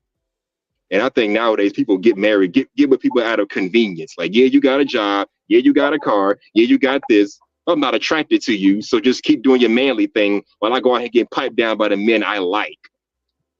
That's kind of like a man. That's kind of like a man getting with a woman who's average to below average in the looks department, but she's confident, she's Christian, she's traditional, she takes care of the house, she knows how to be a good, she knows how to be a good mom to the kids, but behind closed doors, she's smashing some Instagram thought because she's got better sex appeal. She's got better sex appeal. So it's kind of like that, but only in reverse. That's all I'm saying. Well, I was kind of you said it because. Y'all was asking why do these guys be going for it, and in these spaces we be having conversations about relationships, and it's 2 tiers at minimum. There's a tier for attractive to highly attractive people, and then there's a tier for attractive to unattractive people. There's 2 different experiences, and people be having to mix up on what women to do. Women that are attractive to highly attractive, they live an entirely different life than the average and unattractive women. They do shit that you don't, that they it's like, it may seem vain, but it's really, when you're trying to gather information on what to expect and you're young or you're older and you only had minimal experiences, you really don't get it. You might find a cool ass chick that's attractive, highly attractive, and you think she's the norm and she's not. They live a life that you don't understand. They can get dressed, put on a $12 dress, go sit at the bar, and this chick can be in a yacht or in a mansion or at a mansion party tonight. Average, they probably 2 or 3 months from that. They live a different life. You know what I'm saying? And what a good woman will do in the attractive, the highly attractive is different from what an unattractive to average to unattractive will get. And you guys got to understand that. So it's like, I should have this. So when he's approaching a woman or what he's tolerating from a woman, right, it's gonna vary from one tier to the next tier, and they confusing and conflating the 2. And you as a man got to know what tier you're in, and then that changes the conversation. So they're mixing it up, and they don't understand. Like a guy like me, a woman is not coming to me talking to me like he's gonna talk to some nigga that's talking about, I make 50,000 or 100,000, submit. They don't be talking to me like that dumb shit. I've never been with no woman in my life close that ain't give me wife treatment from the beginning. Never in my life, because I'm in a certain tier to them. Wow. If you don't, I'm never in I swear in my life, black, so-called black woman, I've never in my life had a woman give me any pushback on washing clothes, cleaning up, cooking. Never in my life. I've never had that, not one time. So if I'm giving advice and it's a guy that hasn't had that experience, he gonna think I'm capping. No, these women ain't that bad. They just need this, that, the third, the fourth, and the fifth. No, you blue pill, you just that. Listen, I live an entirely different life that you live. And the women you talking about, they live an entirely different life that you don't know nothing about. So what you think to them may be crazy. Yeah, I need $600. I need my nails done. That's what the fuck she's used to. You gotta understand she's gonna get that. I don't want to name nobody names, but if like what's her name? Lori Harvey is gonna get 2 or 3, $10,000 or $20,000 date. Stuff the niggas don't. She's gonna get that. You can. Oh, these niggas is blue pill. Not blue pill. She's in a range where she can get that, and guys gotta understand that. But the chick at Walmart, she be lucky if she can get Applebee's when it's on sale. Oh my God. Yeah, but you can't take a chick to Applebee's these days anymore. No The average Applebee's, chick no on that. Cheesecake Factory. She gonna eat No there if she work there. Factory. No Cheesecake Factory. None of that. No Chili's. But it's essential to understand that when we having these conversations, man. It because we start to convolute things when we have these money discussions when it comes to relationships. These people that live in attractive to highly attractive, these women specifically, they live an entirely different life than the average to unattractive woman, which is about 60%, at least 60% of the women, average to unattractive. Average is ugly, but go ahead. Average ain't ugly. It's like slightly above ugly. Yeah. You said I had a chick tell me or it is average to unattractive. No, average isn't ugly. No. Oh, isn't ugly. So you're saying that 60% of women Minimum. are average. Yeah. And they live in different lives than women who are attractive. Dramatically different lives, yes. Like 9s and 10s in the looks department. But so it's like, but because of how the environment and the culture is today, TikTok, whatever's popular, whatever's trending, they think they can practice that stuff. And what's happening behind the scenes is these average to unattractive women are not getting those results, and they're getting bitter. So it's like the niggas ain't shit is coming from a deeper place than it is where her big butt cousin is getting whatever the fuck is happening on TikTok, or her cute cousin is getting it and she not getting it. You know what I'm saying? And it's like it's fucking it up. You know what I'm saying? And they're being extra with it. And now guys are thinking, oh, we really need that. They don't really need that. They just talking shit. I don't like it. I hate niggas. I want to divest. You don't want to divest. You just want the nigga that you want, but you know you can't compete with the other chicks that's prettier than you. Because this nigga, you think these niggas is vain. But go ahead, my bad. No, so I was actually talking to James about this the other day. I'm like, he was giving me a scenario of something that happened. And I was like, I can't relate to that because the life that I was living is different from kind of like what you said, average to attractive. I don't know that life. I can't tell you what that's like. I could tell you for me and how it was for me and what is going on there. It is very different. And to pinpoint, that's what I said earlier too, about how women are in competition. And it might be because of what you just said. Some women just don't understand the difference. You got to know who you are, what you gonna get, and we gonna keep it moving. Now, some things can change, right? If you're very feminine and submissive and all this type of stuff to the man, you can get some type of treatment, but off the back, no, you're not. And you can't expect it. So, but because we compete so much, it becomes such a negative experience for women to be friends. And that's kind of where it's lacking. And like I said, we can't really control that. Attractive to versus average. Like it is what it is. Yeah, it's not your fault. It's not even like it's a bad thing. That's the thing. It's like they're making it bad, and it's like it's not bad. It's not like you can't be with somebody. Well, I think whoever, like that you have to have there are some women who are just naturally beautiful, gorgeous, like they're just naturally just that way. And then there are women who pay to look like that, right? Mm-hmm. So they pay to look that way. And along with paying, they're also saying yes to a lot of things. You know, it's, oh, I'm gonna do this, I'm gonna go here, I'm gonna do this, I'm gonna do that.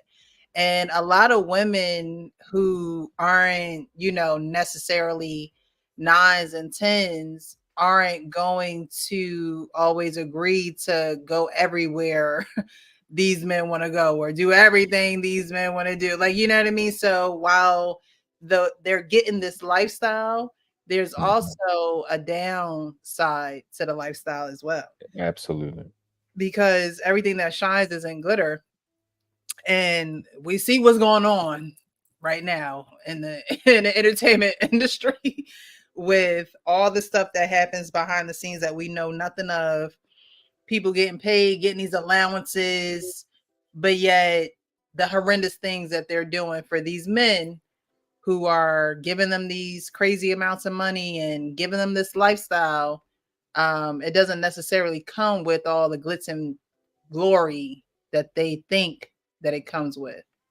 So I'm gonna do this video because real content creator shit from thin air.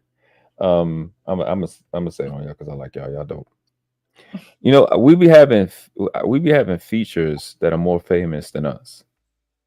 Like we have maybe lips and height and hips and chest and muscles and stuff that are more famous than us. And then it's like these, you know, when you're attracted to somebody, you get the, it's like you get this famous trending thing called the arch in her back or her butt is 40 inches around, you know what I'm saying? Stuff like that. And you can't compete with the attention that your features have. And you don't kind of catch up, kind of like the Michael Jackson shit. You way more famous than you.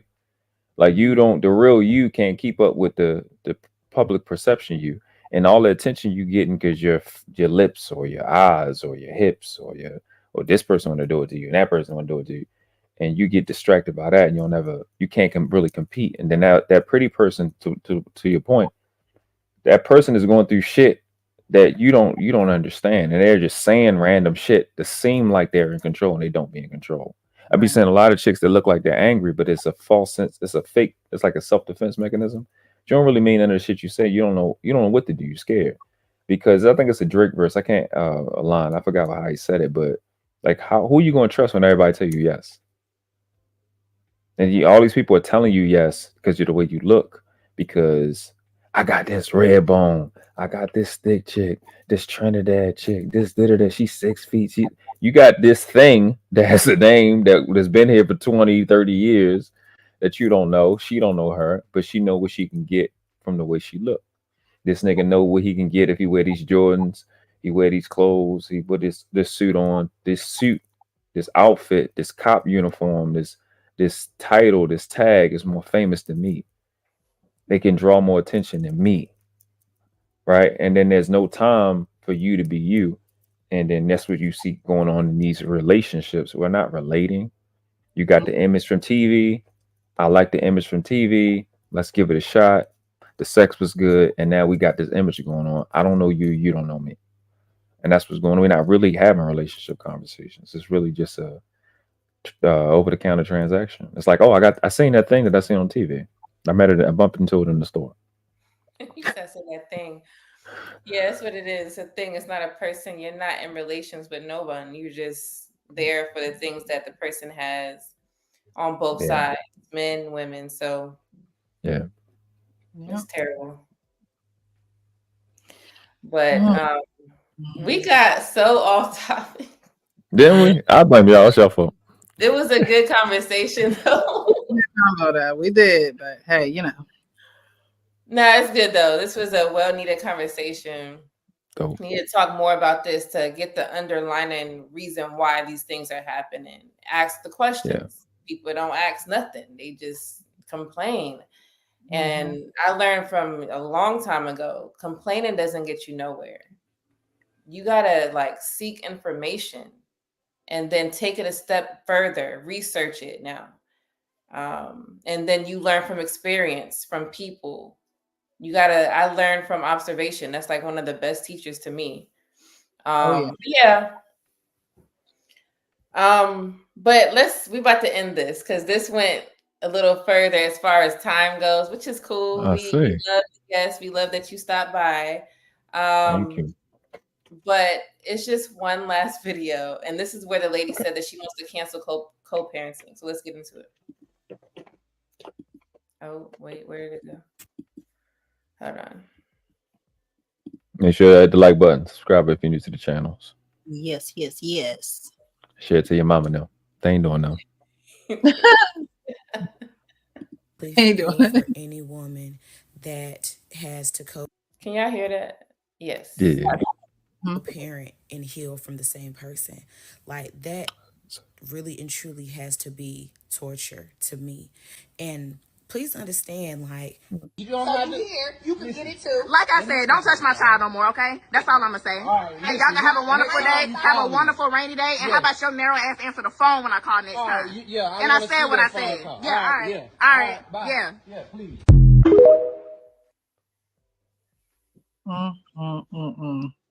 I honestly feel for any woman that has to co-parent and heal from the same person. Like, that really and truly has to be torture to me. And please understand, like, it's okay to take that time to heal. It's like nobody ever thinks about what anybody doing until a woman decides she don't want to co-parent.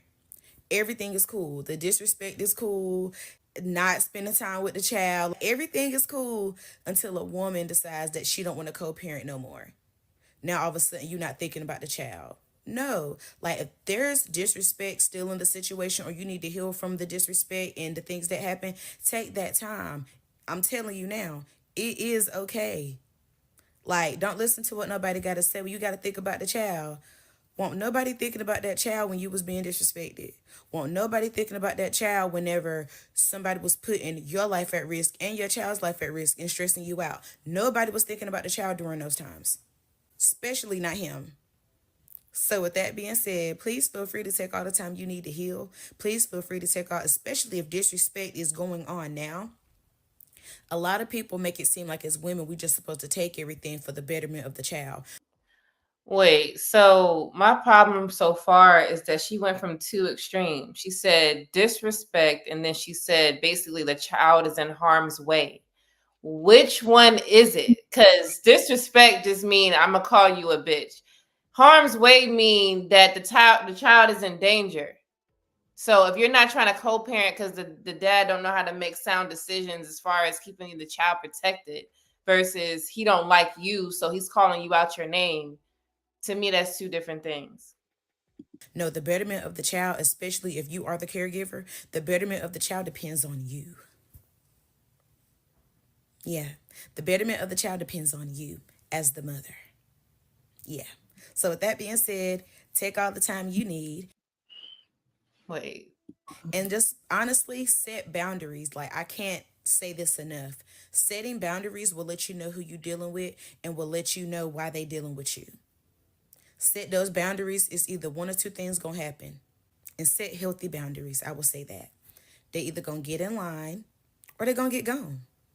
And whichever one they do should be okay with you. And a lot of men be feeling like, well, or even people feel like, well, regardless of the fact of what happens, you still have to maintain a co-parenting relationship. No, I don't. No, I don't. Like, that opens the door for people to disrespect you. And I experienced this myself. And honestly, that's what I say as women. Like, I just want women to do better overall. So then that way, when they come across a woman like me, it don't look like I'm being difficult. Yeah. Because one thing about it, if respect is not on the table, I would not be at the table. Child or not. And a lot of people feel like, well, other women do it. You know what I'm saying? This is how it's been happening. You know, I can disrespect my child's mother. I can talk to her crazy. And we can still have a copacetic co-parenting situation. We would not have anything. Okay, so tonight, I'm sorry, these women have drained my brain cells. Was she on drugs, Precious, or was she? This the drugs. drugs. She's just so crazy. Like, she was just saying random catchphrases. Right. And honestly, with that being said, with all that being said, why'd you lay down with this person if you're going to have to take a break and heal from them, even though there's a living child who needs their parent? It's just a whole bunch of, I think it's a whole bunch of jibber jabber to put something on social media. I be thinking about doing these videos of talking, and then I think about it like, girl, shut up. Like, what? people going to still do what they are going to do, but there are some videos where it's just like, you shouldn't have hit the send button on that one. You shouldn't have hit the post button on that one, because more than likely you slept with this man, was in a relationship with this man, or gave your coochie to a man that now you're saying that you don't want him to have his child because you got to heal from him. No, what you need to do is get over the fact that you couldn't solidify a marriage with someone and actually marry them and have a child with them, so you could have your child grow up in the same house as them and don't have to worry about those issues. The thing is, even if they did marry somebody, they would be saying the same thing about their husband. Oh, it's you. I'm not going to allow anybody to talk to me like this, and anybody to, feel like they can Like, what? Yeah. It's like, who do you think that you are? I think a lot of women feel like they can control a situation now that a baby has entered the chat. Yes. And it's like, Yes, the chat as well.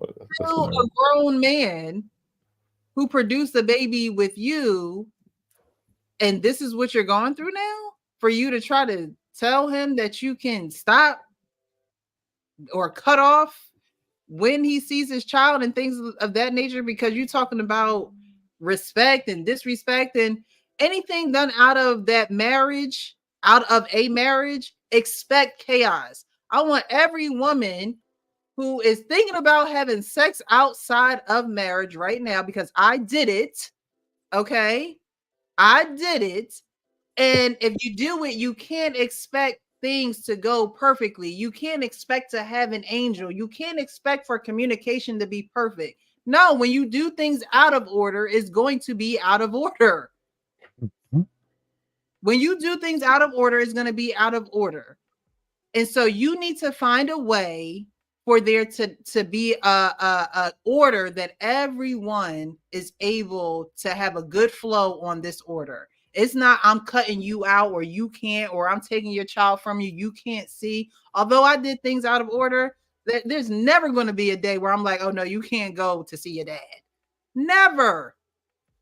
What? There's never going to be a day where it's I'm coercing this type of disrespect between. No, it's a village. It's a village from here on out. So I think she's totally out of line, and to stop co-parenting or to cancel co-parenting, she's only hurting herself. I don't know why women want to do that. I don't know why they want to do that and keep the child from their parent, and you can't pick them up. No, it's, to me, it's just, you're hurting yourself and the child, of course you're hurting the child. But you're hurting yourself because you weren't created to do it by yourself. And so for you to lay down, do it with somebody else, and then try to control the situation, you're hurting yourself. It's like you're hurting the child. Before you respond, World Class, look at this. So, bringing up celebrities, you see Jeezy and his ex-wife.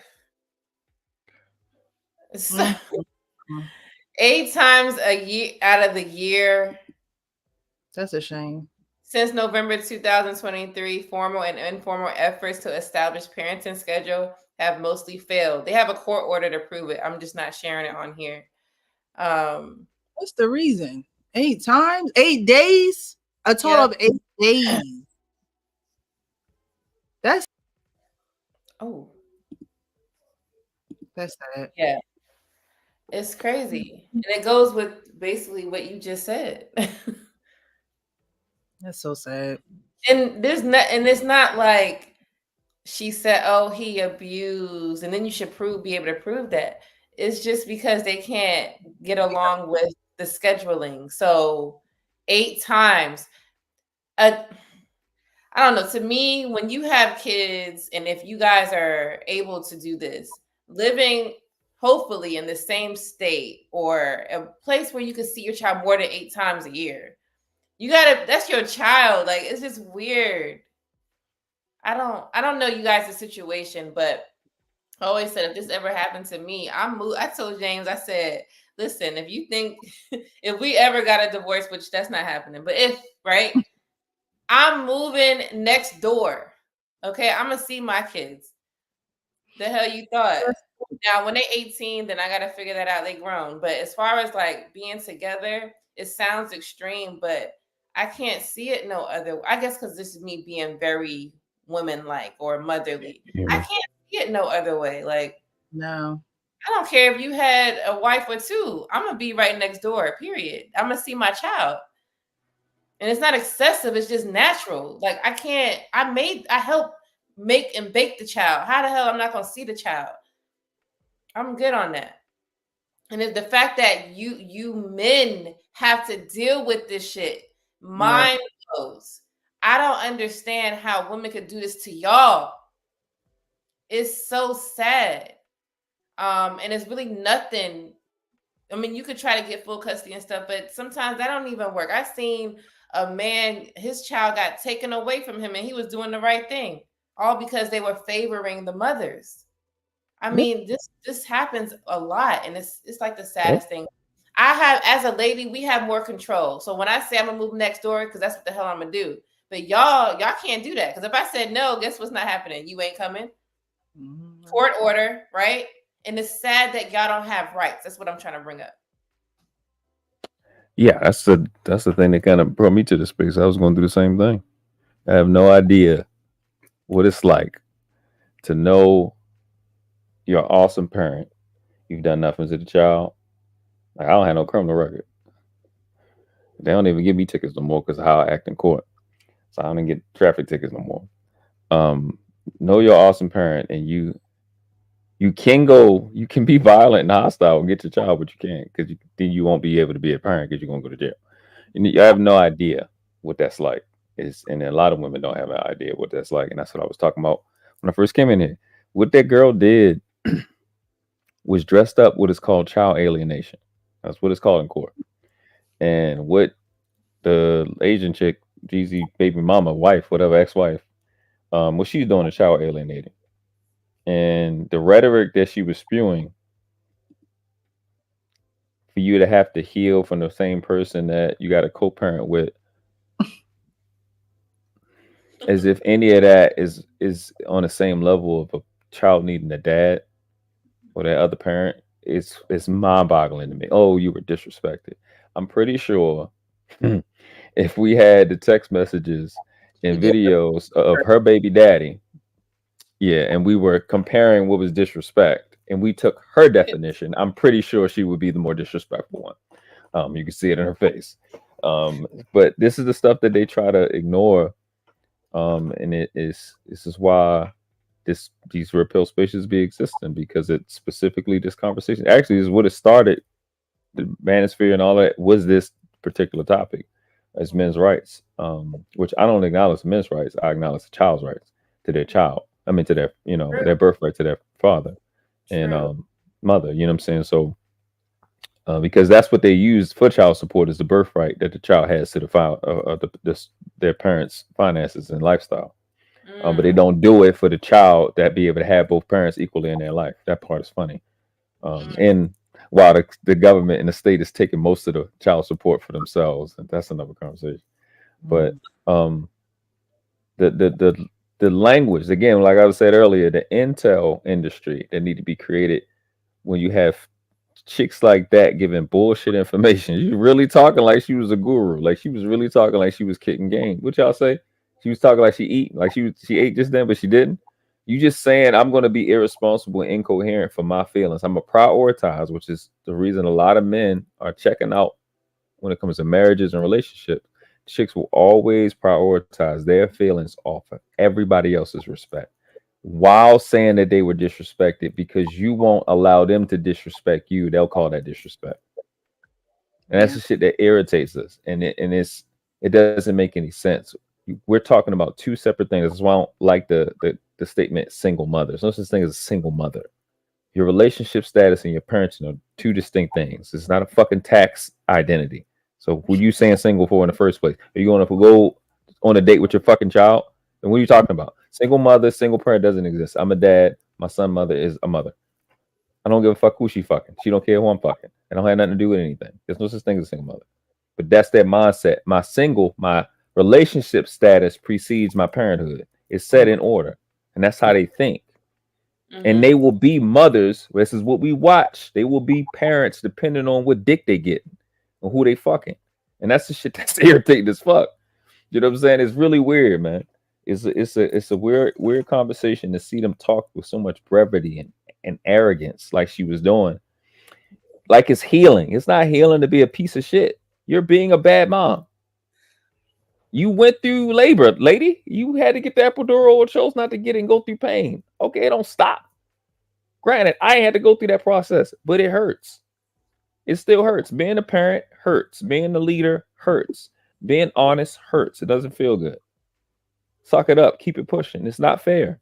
You had 20, 30, or however old you were before you got pregnant, before you had your first child. You had all that time, 2 decades, about average, right?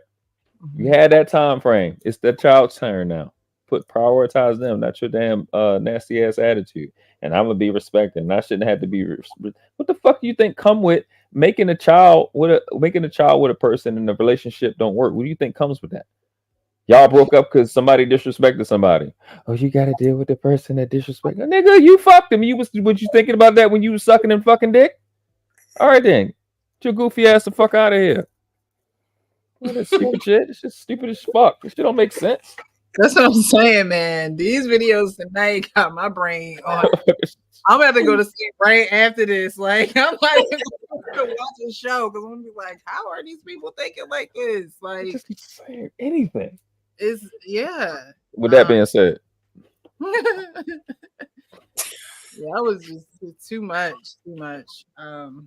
She rather alienate someone after a child gets here rather than just avoiding it altogether and just keeping her legs closed to someone that was disrespecting her. You know, it's just, you can't complain after the child gets here. You know, I'm a mother, but I carry myself differently because I'm going to handle my responsibilities. I'm not going to blame nobody.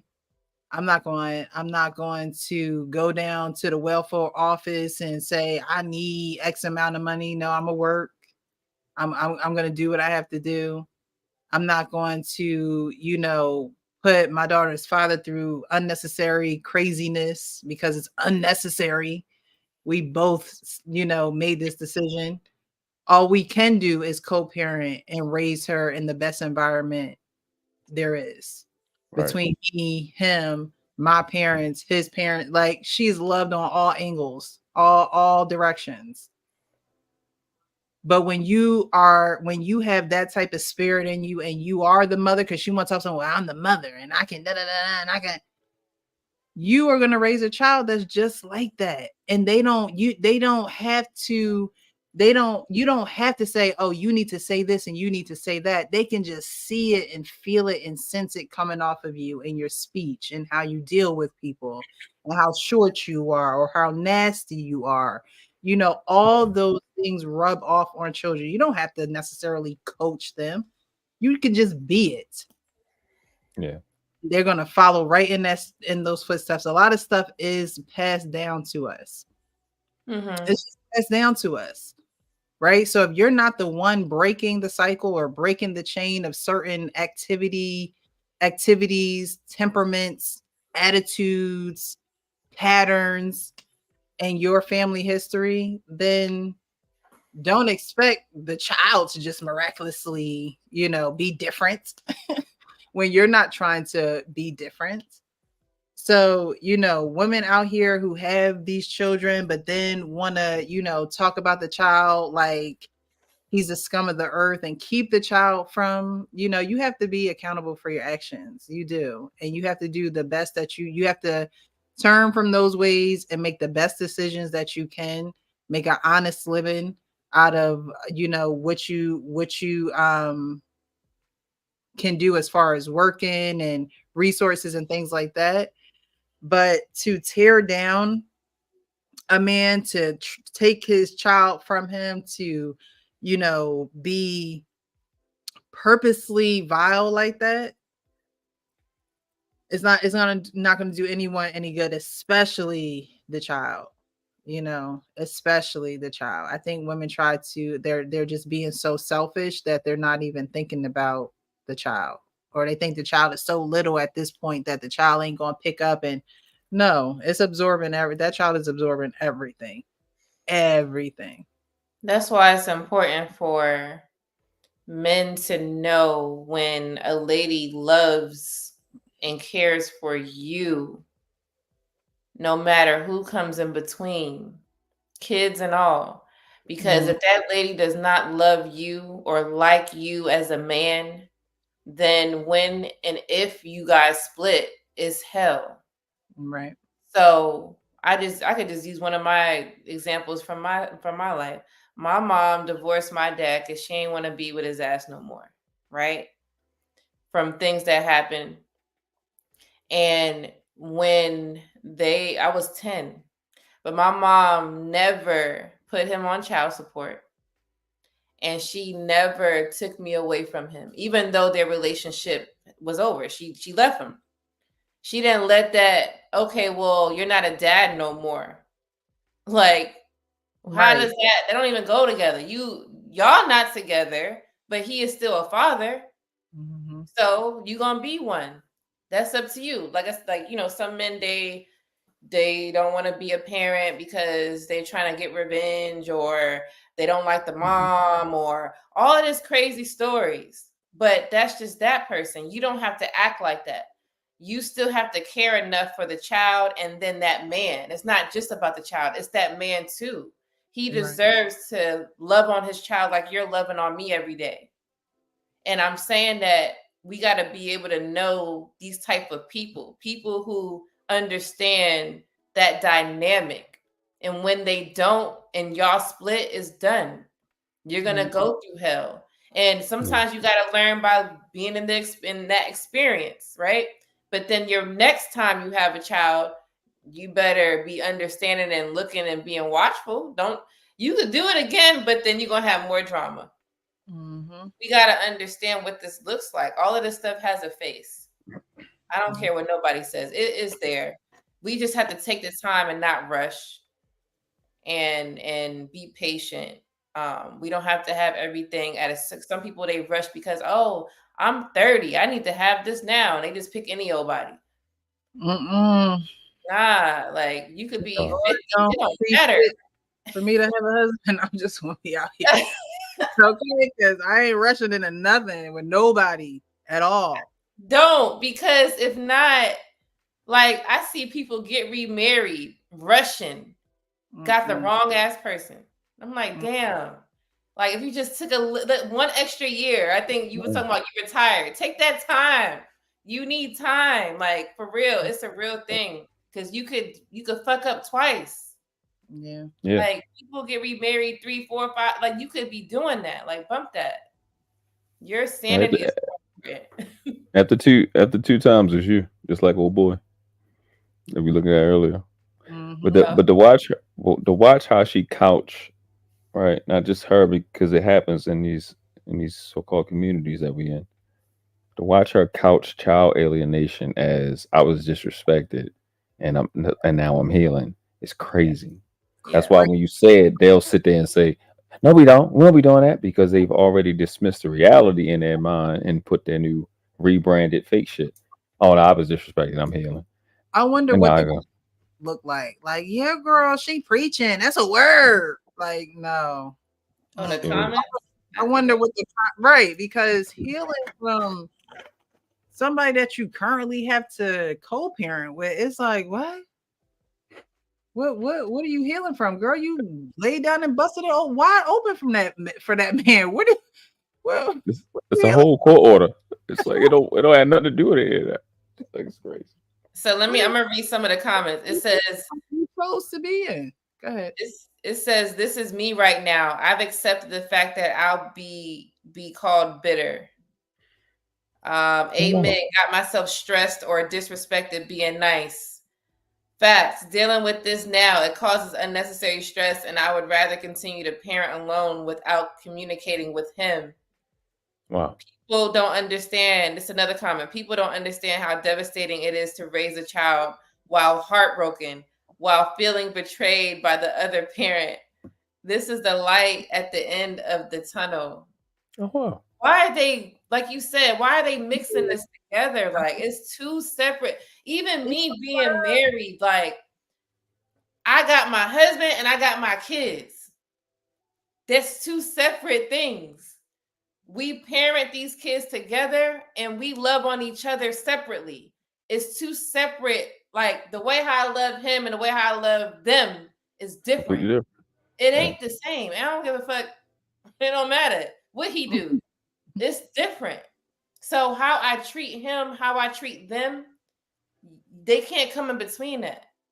So the fact that these women are mixing them together is mind-blowing. It's scary. This says me. I'm not co-parenting at all. My mental health is set up more important. What's going on? This is on TikTok. My mental health. Yeah. Their child not gonna come up in none of them conversations. None of them comments is gonna prioritize the child. Not one. It's gonna be just them. Me, I. Yep. I don't want to co-parent because I'm still getting disrespected and he's using our child as a pawn to hurt me, but I can't keep our daughter away because I'll get in trouble. I'll. That's most of the sentences. Me, my, me, I. Yep. But if she could, she would. If she could keep the baby away, she would. My thing is, I truly don't understand that. But then again, I had two parents who raised me, so I do understand, the dynamic of having that other parent in, the life of the child. But people who don't want to have a parent involved in their child's life, to me, I ain't gonna say it's the drugs. I'm just gonna say that it's something not right up there. Stupid. It's something not right because if it took two of you to have the baby, don't you think it's going to take two of you to raise it? Nope, because they did. Look, they was raised by their single mom. Of course not. Yeah, they'll survive. Yeah. It's the fact that they want to raise kids how they were raised is funny. Some of these women were raised by women that didn't have the father around. So I know for a fact they didn't like it. I know for a fact that they're searching for their dad. I know for a fact that they asking their dad why you're not around. Or if the man is around, I know they're asking why are you and my mom not together? These are questions that kids think about and they're going to figure out and try to get answers to it. So the fact that some of these women, you were that child, why the fuck would you want your kids to be in that same situation? Meaning you're not like if you split up, okay, but the co-parenting is still important. Right. You can't change the past, but now you still a parent. So you want your child to go through not having a parent? Like, you know how much trauma that goes on with that? It's that comment section you just looked at. Yes.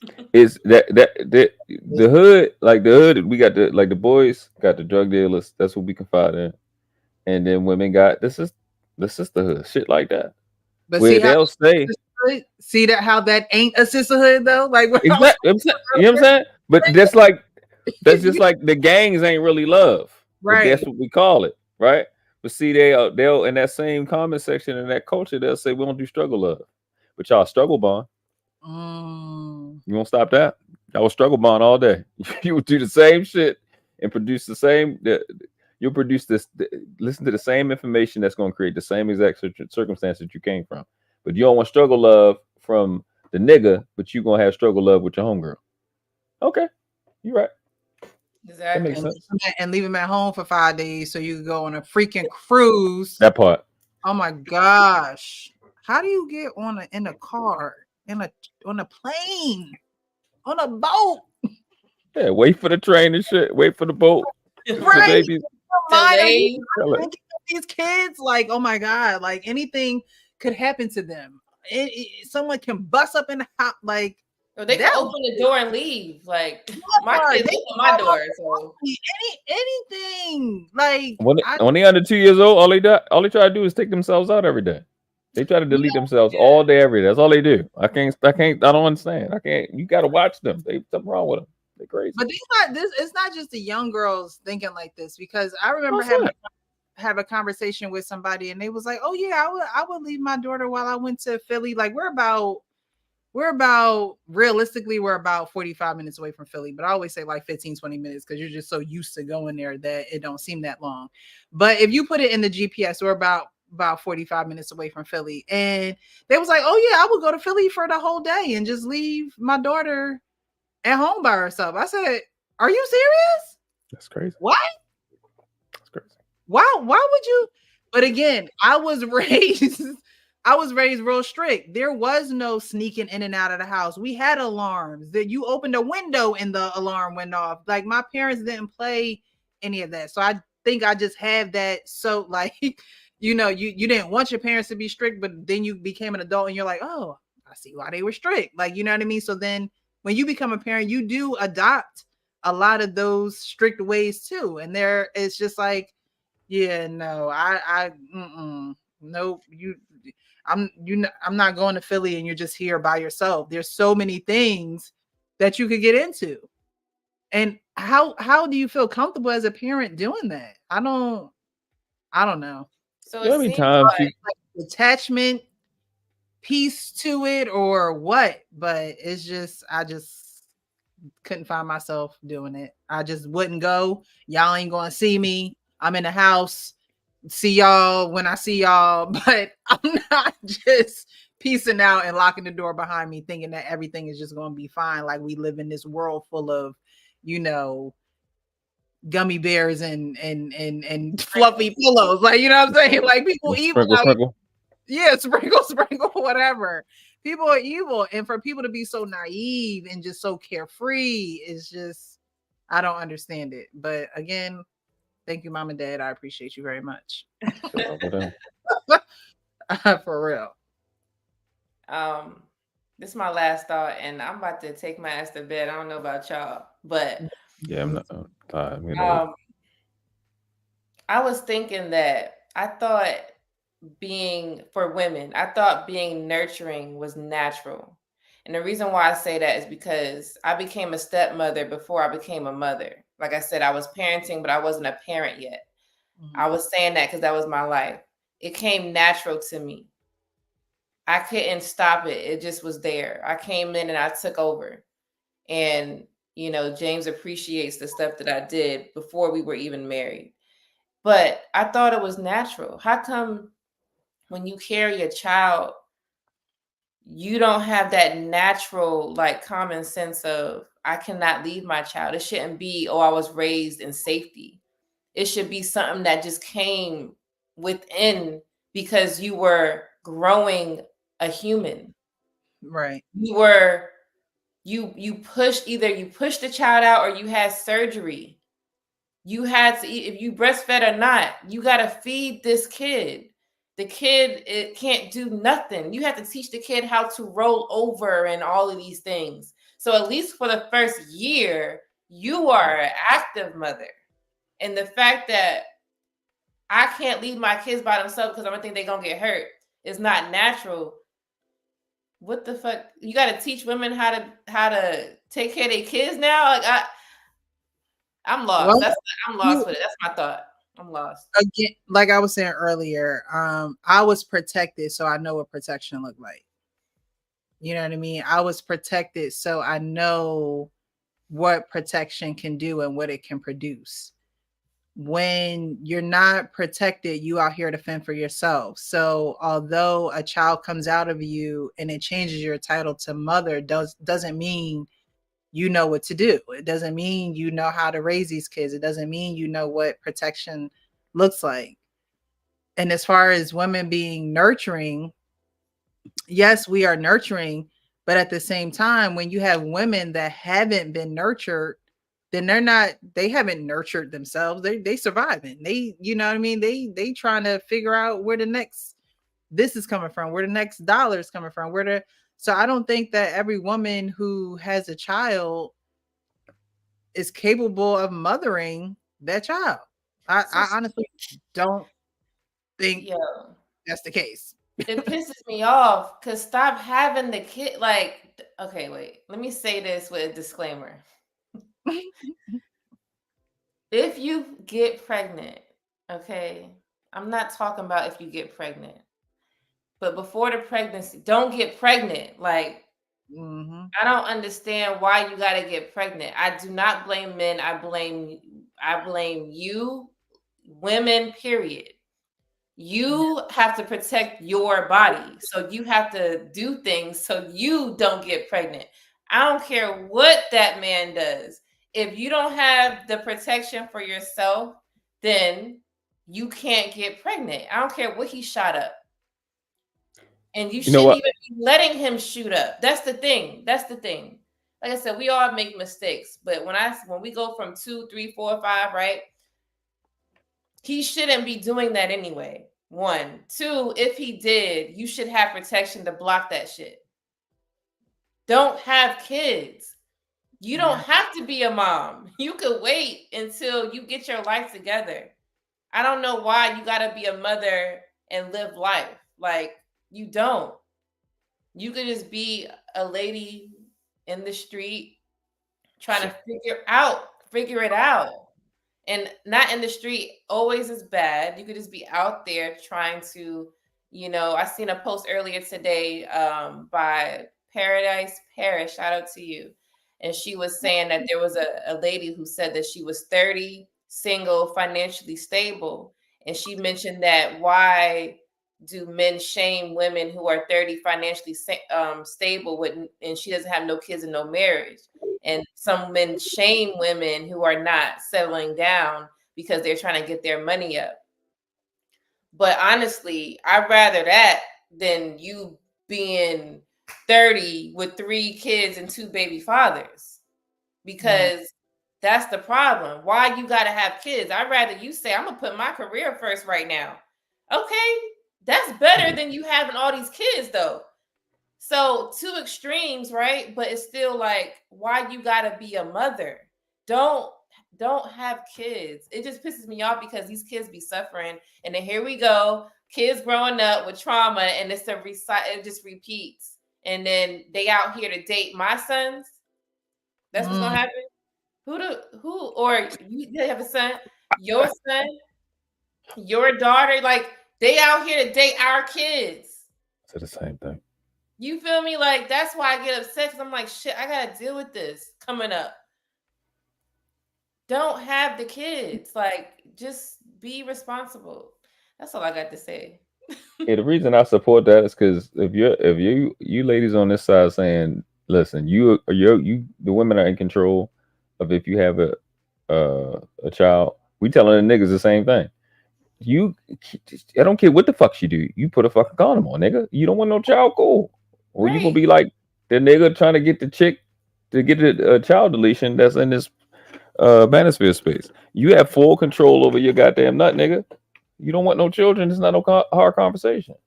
My son is here because I made a conscious decision to have him here.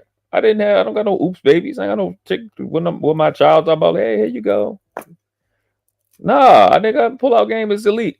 You do it on purpose. You be intentional.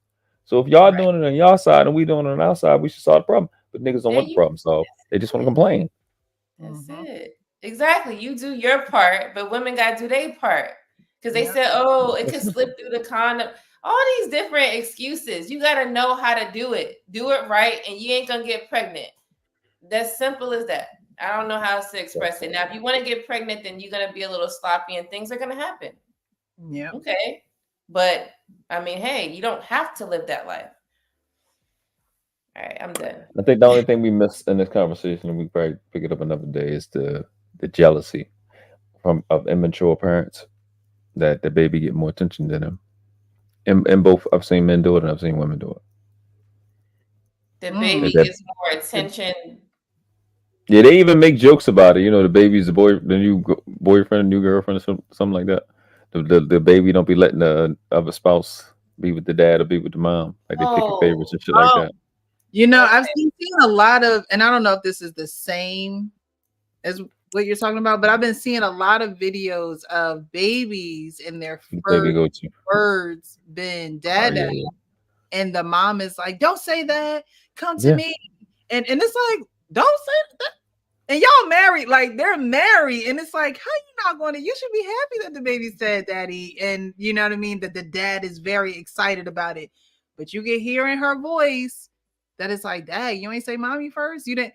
And I think people really be feeling some type of way. But he didn't realize. I'm gonna send you the video, Lady Di. He didn't realize, because he was so caught up in the moment of his child saying dada for the first time. I don't think he was realizing how the mom was like trying to like, come here, babe, like trying to get the attention off of him. And I'm realizing it because I'm watching it and I'm like, girl, shut up. Let this man have his moment. Like, let him be ecstatic. Let him be happy that his child and his first words are dada. Who cares is not mommy? Who cares is not mama? Like, but there are, so if that's kind of what you're talking about, world class, I've seen videos that are like that, and and I don't even know if the women realize that they're doing it. You know what I mean? I don't even know if the women realize that that is a entity of like some type of jealousy and things like that. Because if not, you be celebratory as well. You would encourage the child to continue to, you know, do whatever they're, and you wouldn't unconsciously feel as though something's being taken away from you because you bore the child. You know, but it's interesting to watch. I know it sounds crazy, but it looked crazy too, and it sounded crazy when I was watching it, because it's like, why she won't let him just have his moment? It's okay, just shut up, mom. Just, you know what I mean? Let the baby be with his dad and say dada. But she's like, no, don't say that. Come here, come over here, come over here. And it's like, what? Don't say that. It's a lot of things that's trending that's really dumb to me.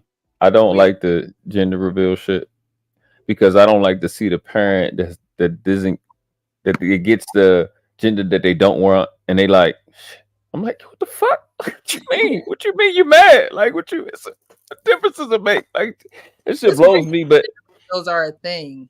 That was never like, is that what, like 10 years old, maybe about 10? I don't think it's that old. I don't think it's 10 years. I don't even think it's 10 years. Maybe that's the 6. thing. But a lot of young ladies, because if we saying the dad needs to be in the house and it makes a big difference, and dads make a big difference, cool. But because when a dad is there, he can do things, and that impression will generally help the child going forward. Well, if dad's not there, those impressions will still also happen. If the little girl is seeing mom have all this power because she has a child, she's going to grow up wanting to have that same type of power. And if they're told that they are the ones that's supposed to be the main parent, and then they're seeing the child gravitate to the dad, that creates envy. And they start to,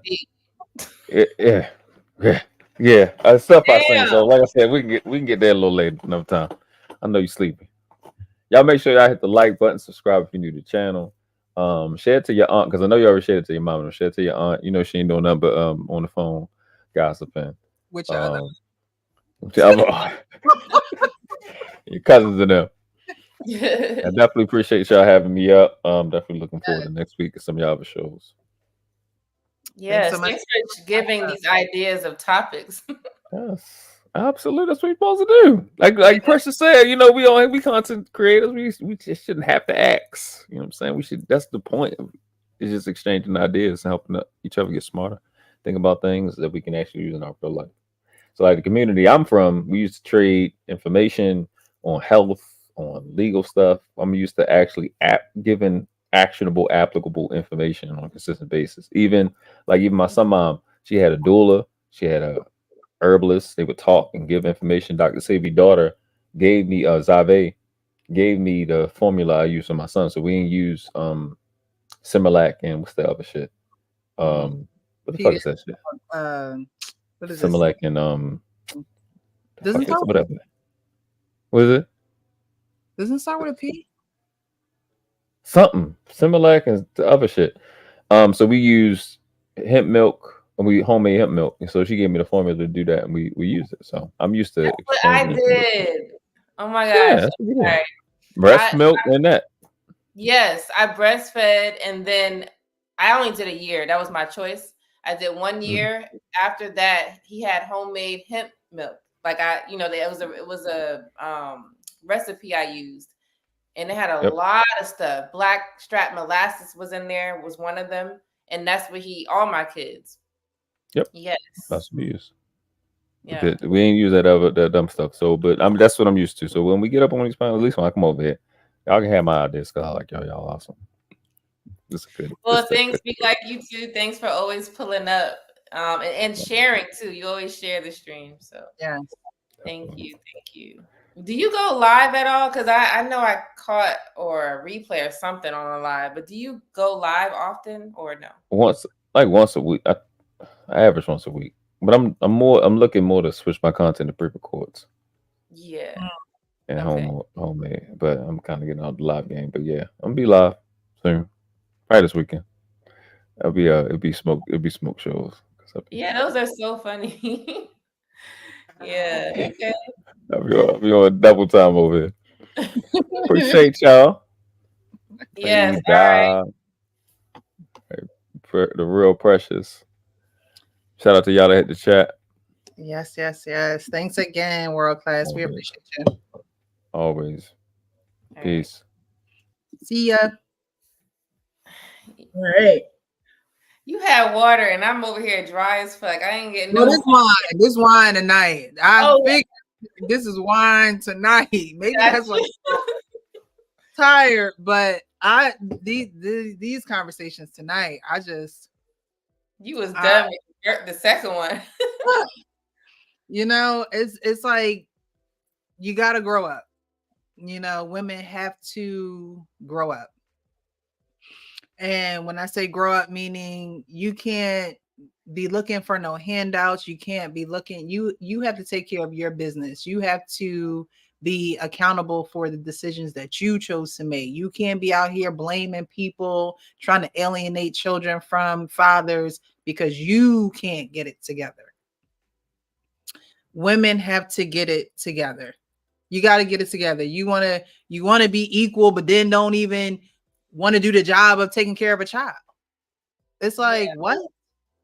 So the topics tonight are great for conversation, but when it comes to, people like us, it's like we can't rack our brains around it because we would never think like that. Like we wouldn't do those things. Those wouldn't be things on our mind to do and think that it's okay. And the fact that these women in these videos think that it's okay, they truly need a reprogramming of their mind. Why are you thinking these things are okay? Who told you that this was okay? Was this done to you? Is this a cycle that we need to actually break, take a hold of and break it? Yeah. Do you want to break the cycle? You got kids now. Do you think it's time to break the cycle? You know what I mean? Again, when women have children, our minds completely change. Something happens. I need to do my little research, but I know for sure our brains change when we have children. I thought so. I was like, it's like you got when I say they change, it doesn't necessarily mean for the better. It just means that you are literally coming into your womanhood. Mm-hmm. You are literally becoming into a different person, and for some people it goes a certain way, and you wonder, well, why did it change like that? You know what I mean? So that tells me that it's more to it than that. It's more to it than just a biological switch that goes off after you pop the baby out. That means that there's programming. There is your past coming in to haunt those thoughts. There's your past coming in to try to prohibit you to be better than whatever your past was. So that's another thing. I think a lot of this are women not really being prepared or knowledgeable about how our life goes. And it goes forward, but there are going to be things from your past that you need to cut off. There are going to be things from your past that maybe you need to revisit. There are going to be people from your past that you need to cut off. And when you become a mother, these things need to happen immediately. Yeah. Immediately. Because now you truly have somebody else to care for, to take care of, and it's not about you anymore. And I think that someone asked, do the parents resent the children? No, I think that they truly didn't think about the decision that they made to actually make a child. Mm-hmm. And now that the child is here, they're not putting their best, their best regards to as a priority. They're putting themselves as a priority because they just can't believe now they have this child to take care of and they're not priority anymore. So they are doing things to make sure that they are still the priority, not facing the reality that their child is now the priority. Yeah, like my kids are like, they're so top priority that I can't even control it because they're so young. So a lot of my life stems around them. Mm-hmm. Like it's about them, around them. Yeah. But I do, me and James comes first. I do believe in that because without us ain't no them. But I'm telling you, it's all about them. Yeah. Too. So I was gonna say, I lost my train of thought, but I was gonna say something about just the parenting part. We just have to do better. It's hard to do it if you didn't have that growing up. So we have to learn about mental health. And I think there's going to be a show where I have some psychologists in my family that I might have them call in to share some insight about like the mindset growth phase that's happening and what's not happening. And I think one of the shows I'll definitely have that. And it's a needed information that we all don't really know about. We're just living life. So we got to get out of that. A lot of people are definitely in a fixed mindset. I'll tell you that right now. It's fixed and ain't nobody unfixing it. And I'm a huge advocate for therapy because I had to go to therapy because of the issues that I had when I was younger. But along with therapy, I had God. You know what I mean? And I had to be real with myself. That's why I say at the end of my shows, be real with yourself so you can be real with others. I had to be real with myself and be like, okay, I don't know why these things are happening, but something happened in my life too, right? So I had a event happen in my life to make me question why. For some people, not having another parent is natural to them. And I'm not saying that they don't question why that's the case, but because it's so natural to them that they go along with it. And they allow that to be, well, I ain't have no dad, so you can't tell me nothing. And and it's like, whoa, no. We need to dig a little deeper into that, So therapy, but then God, there were just some things that I wasn't gonna get answers to. There were just some things that the therapist just wasn't gonna say the right thing or give me the right exercise or give me the right, things to go over and exercises to do to really get my mindset right. A lot of things are in your spirit and in your soul and part of who you are and woven in your DNA. And only God knows that. No therapist can pinpoint that for me, or for anyone. God knows us before we're even born. So why wouldn't I go back to the source? Why I would be stupid and dumb not to do that. Yeah, it changed my life too. We gotta grow. We have to mature. We have to leave behind childish things, especially when you're gonna produce a child. You got to run from them childish things. Run from them. If you're gonna be fast and you're gonna be grown, embody that. Be grown. Be respectful. Teach respect. Be respect. Be love. But the silly games, they gotta go. They have to go. And I do know before I had got married, I was like, yeah, a lot of the stuff that I had gotta go. It has to heal. It has to get answers. All of that. Because when I start this life, my new life, I don't want to talk about this shit no more. I don't want to go through this no more. I ain't trying to have that because I need to move on and have this new life. I have a new name now. Mm-hmm. You know what I'm saying? I'm not taking that path with this name. Having kids, I don't want them to even see me like that. I'm a new person. So a lot of us don't even do that part. They just getting married. It's not, like I said, there's married people problems. They just getting married. Like, you got to do a lot before you get married. And that's another thing. Yeah. Don't just get married to get married. Make sure that you are okay. Your spouse is okay. You guys together are okay, because it's two separate things. And then now let's see if I can make that work with God, Bible, the Most High, with you. If y'all can make that work together successfully, consistently, then get married. You don't need to rush that. Yeah. But thank you all who all have joined our Wednesday call-in 7-ish show. We will be back again next Wednesday with another hot topic. And if you are interested in calling us, make sure you come around 7 and 7:30. We'll always drop that phone number. Make sure you subscribe to the Real Precious channel, which she is in the description as well. And also subscribe to my channel if you're watching from her page. And click on the notification bell, because sometimes a lot of you guys are not receiving the alerts. I'm not sure why, but we're trying to change that. You have to click the notification bell and hit all, because I think you can personalize it.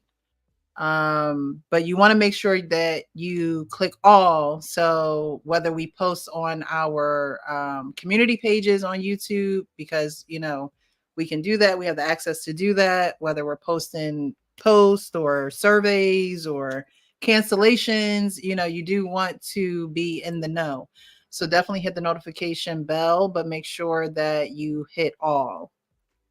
Hit all, and also on your phone, notification from YouTube. That's another one. You know, make sure that you're receiving that so you don't miss our live. But yes, thanks for joining, and make sure you like this video on your way out. All right, you guys.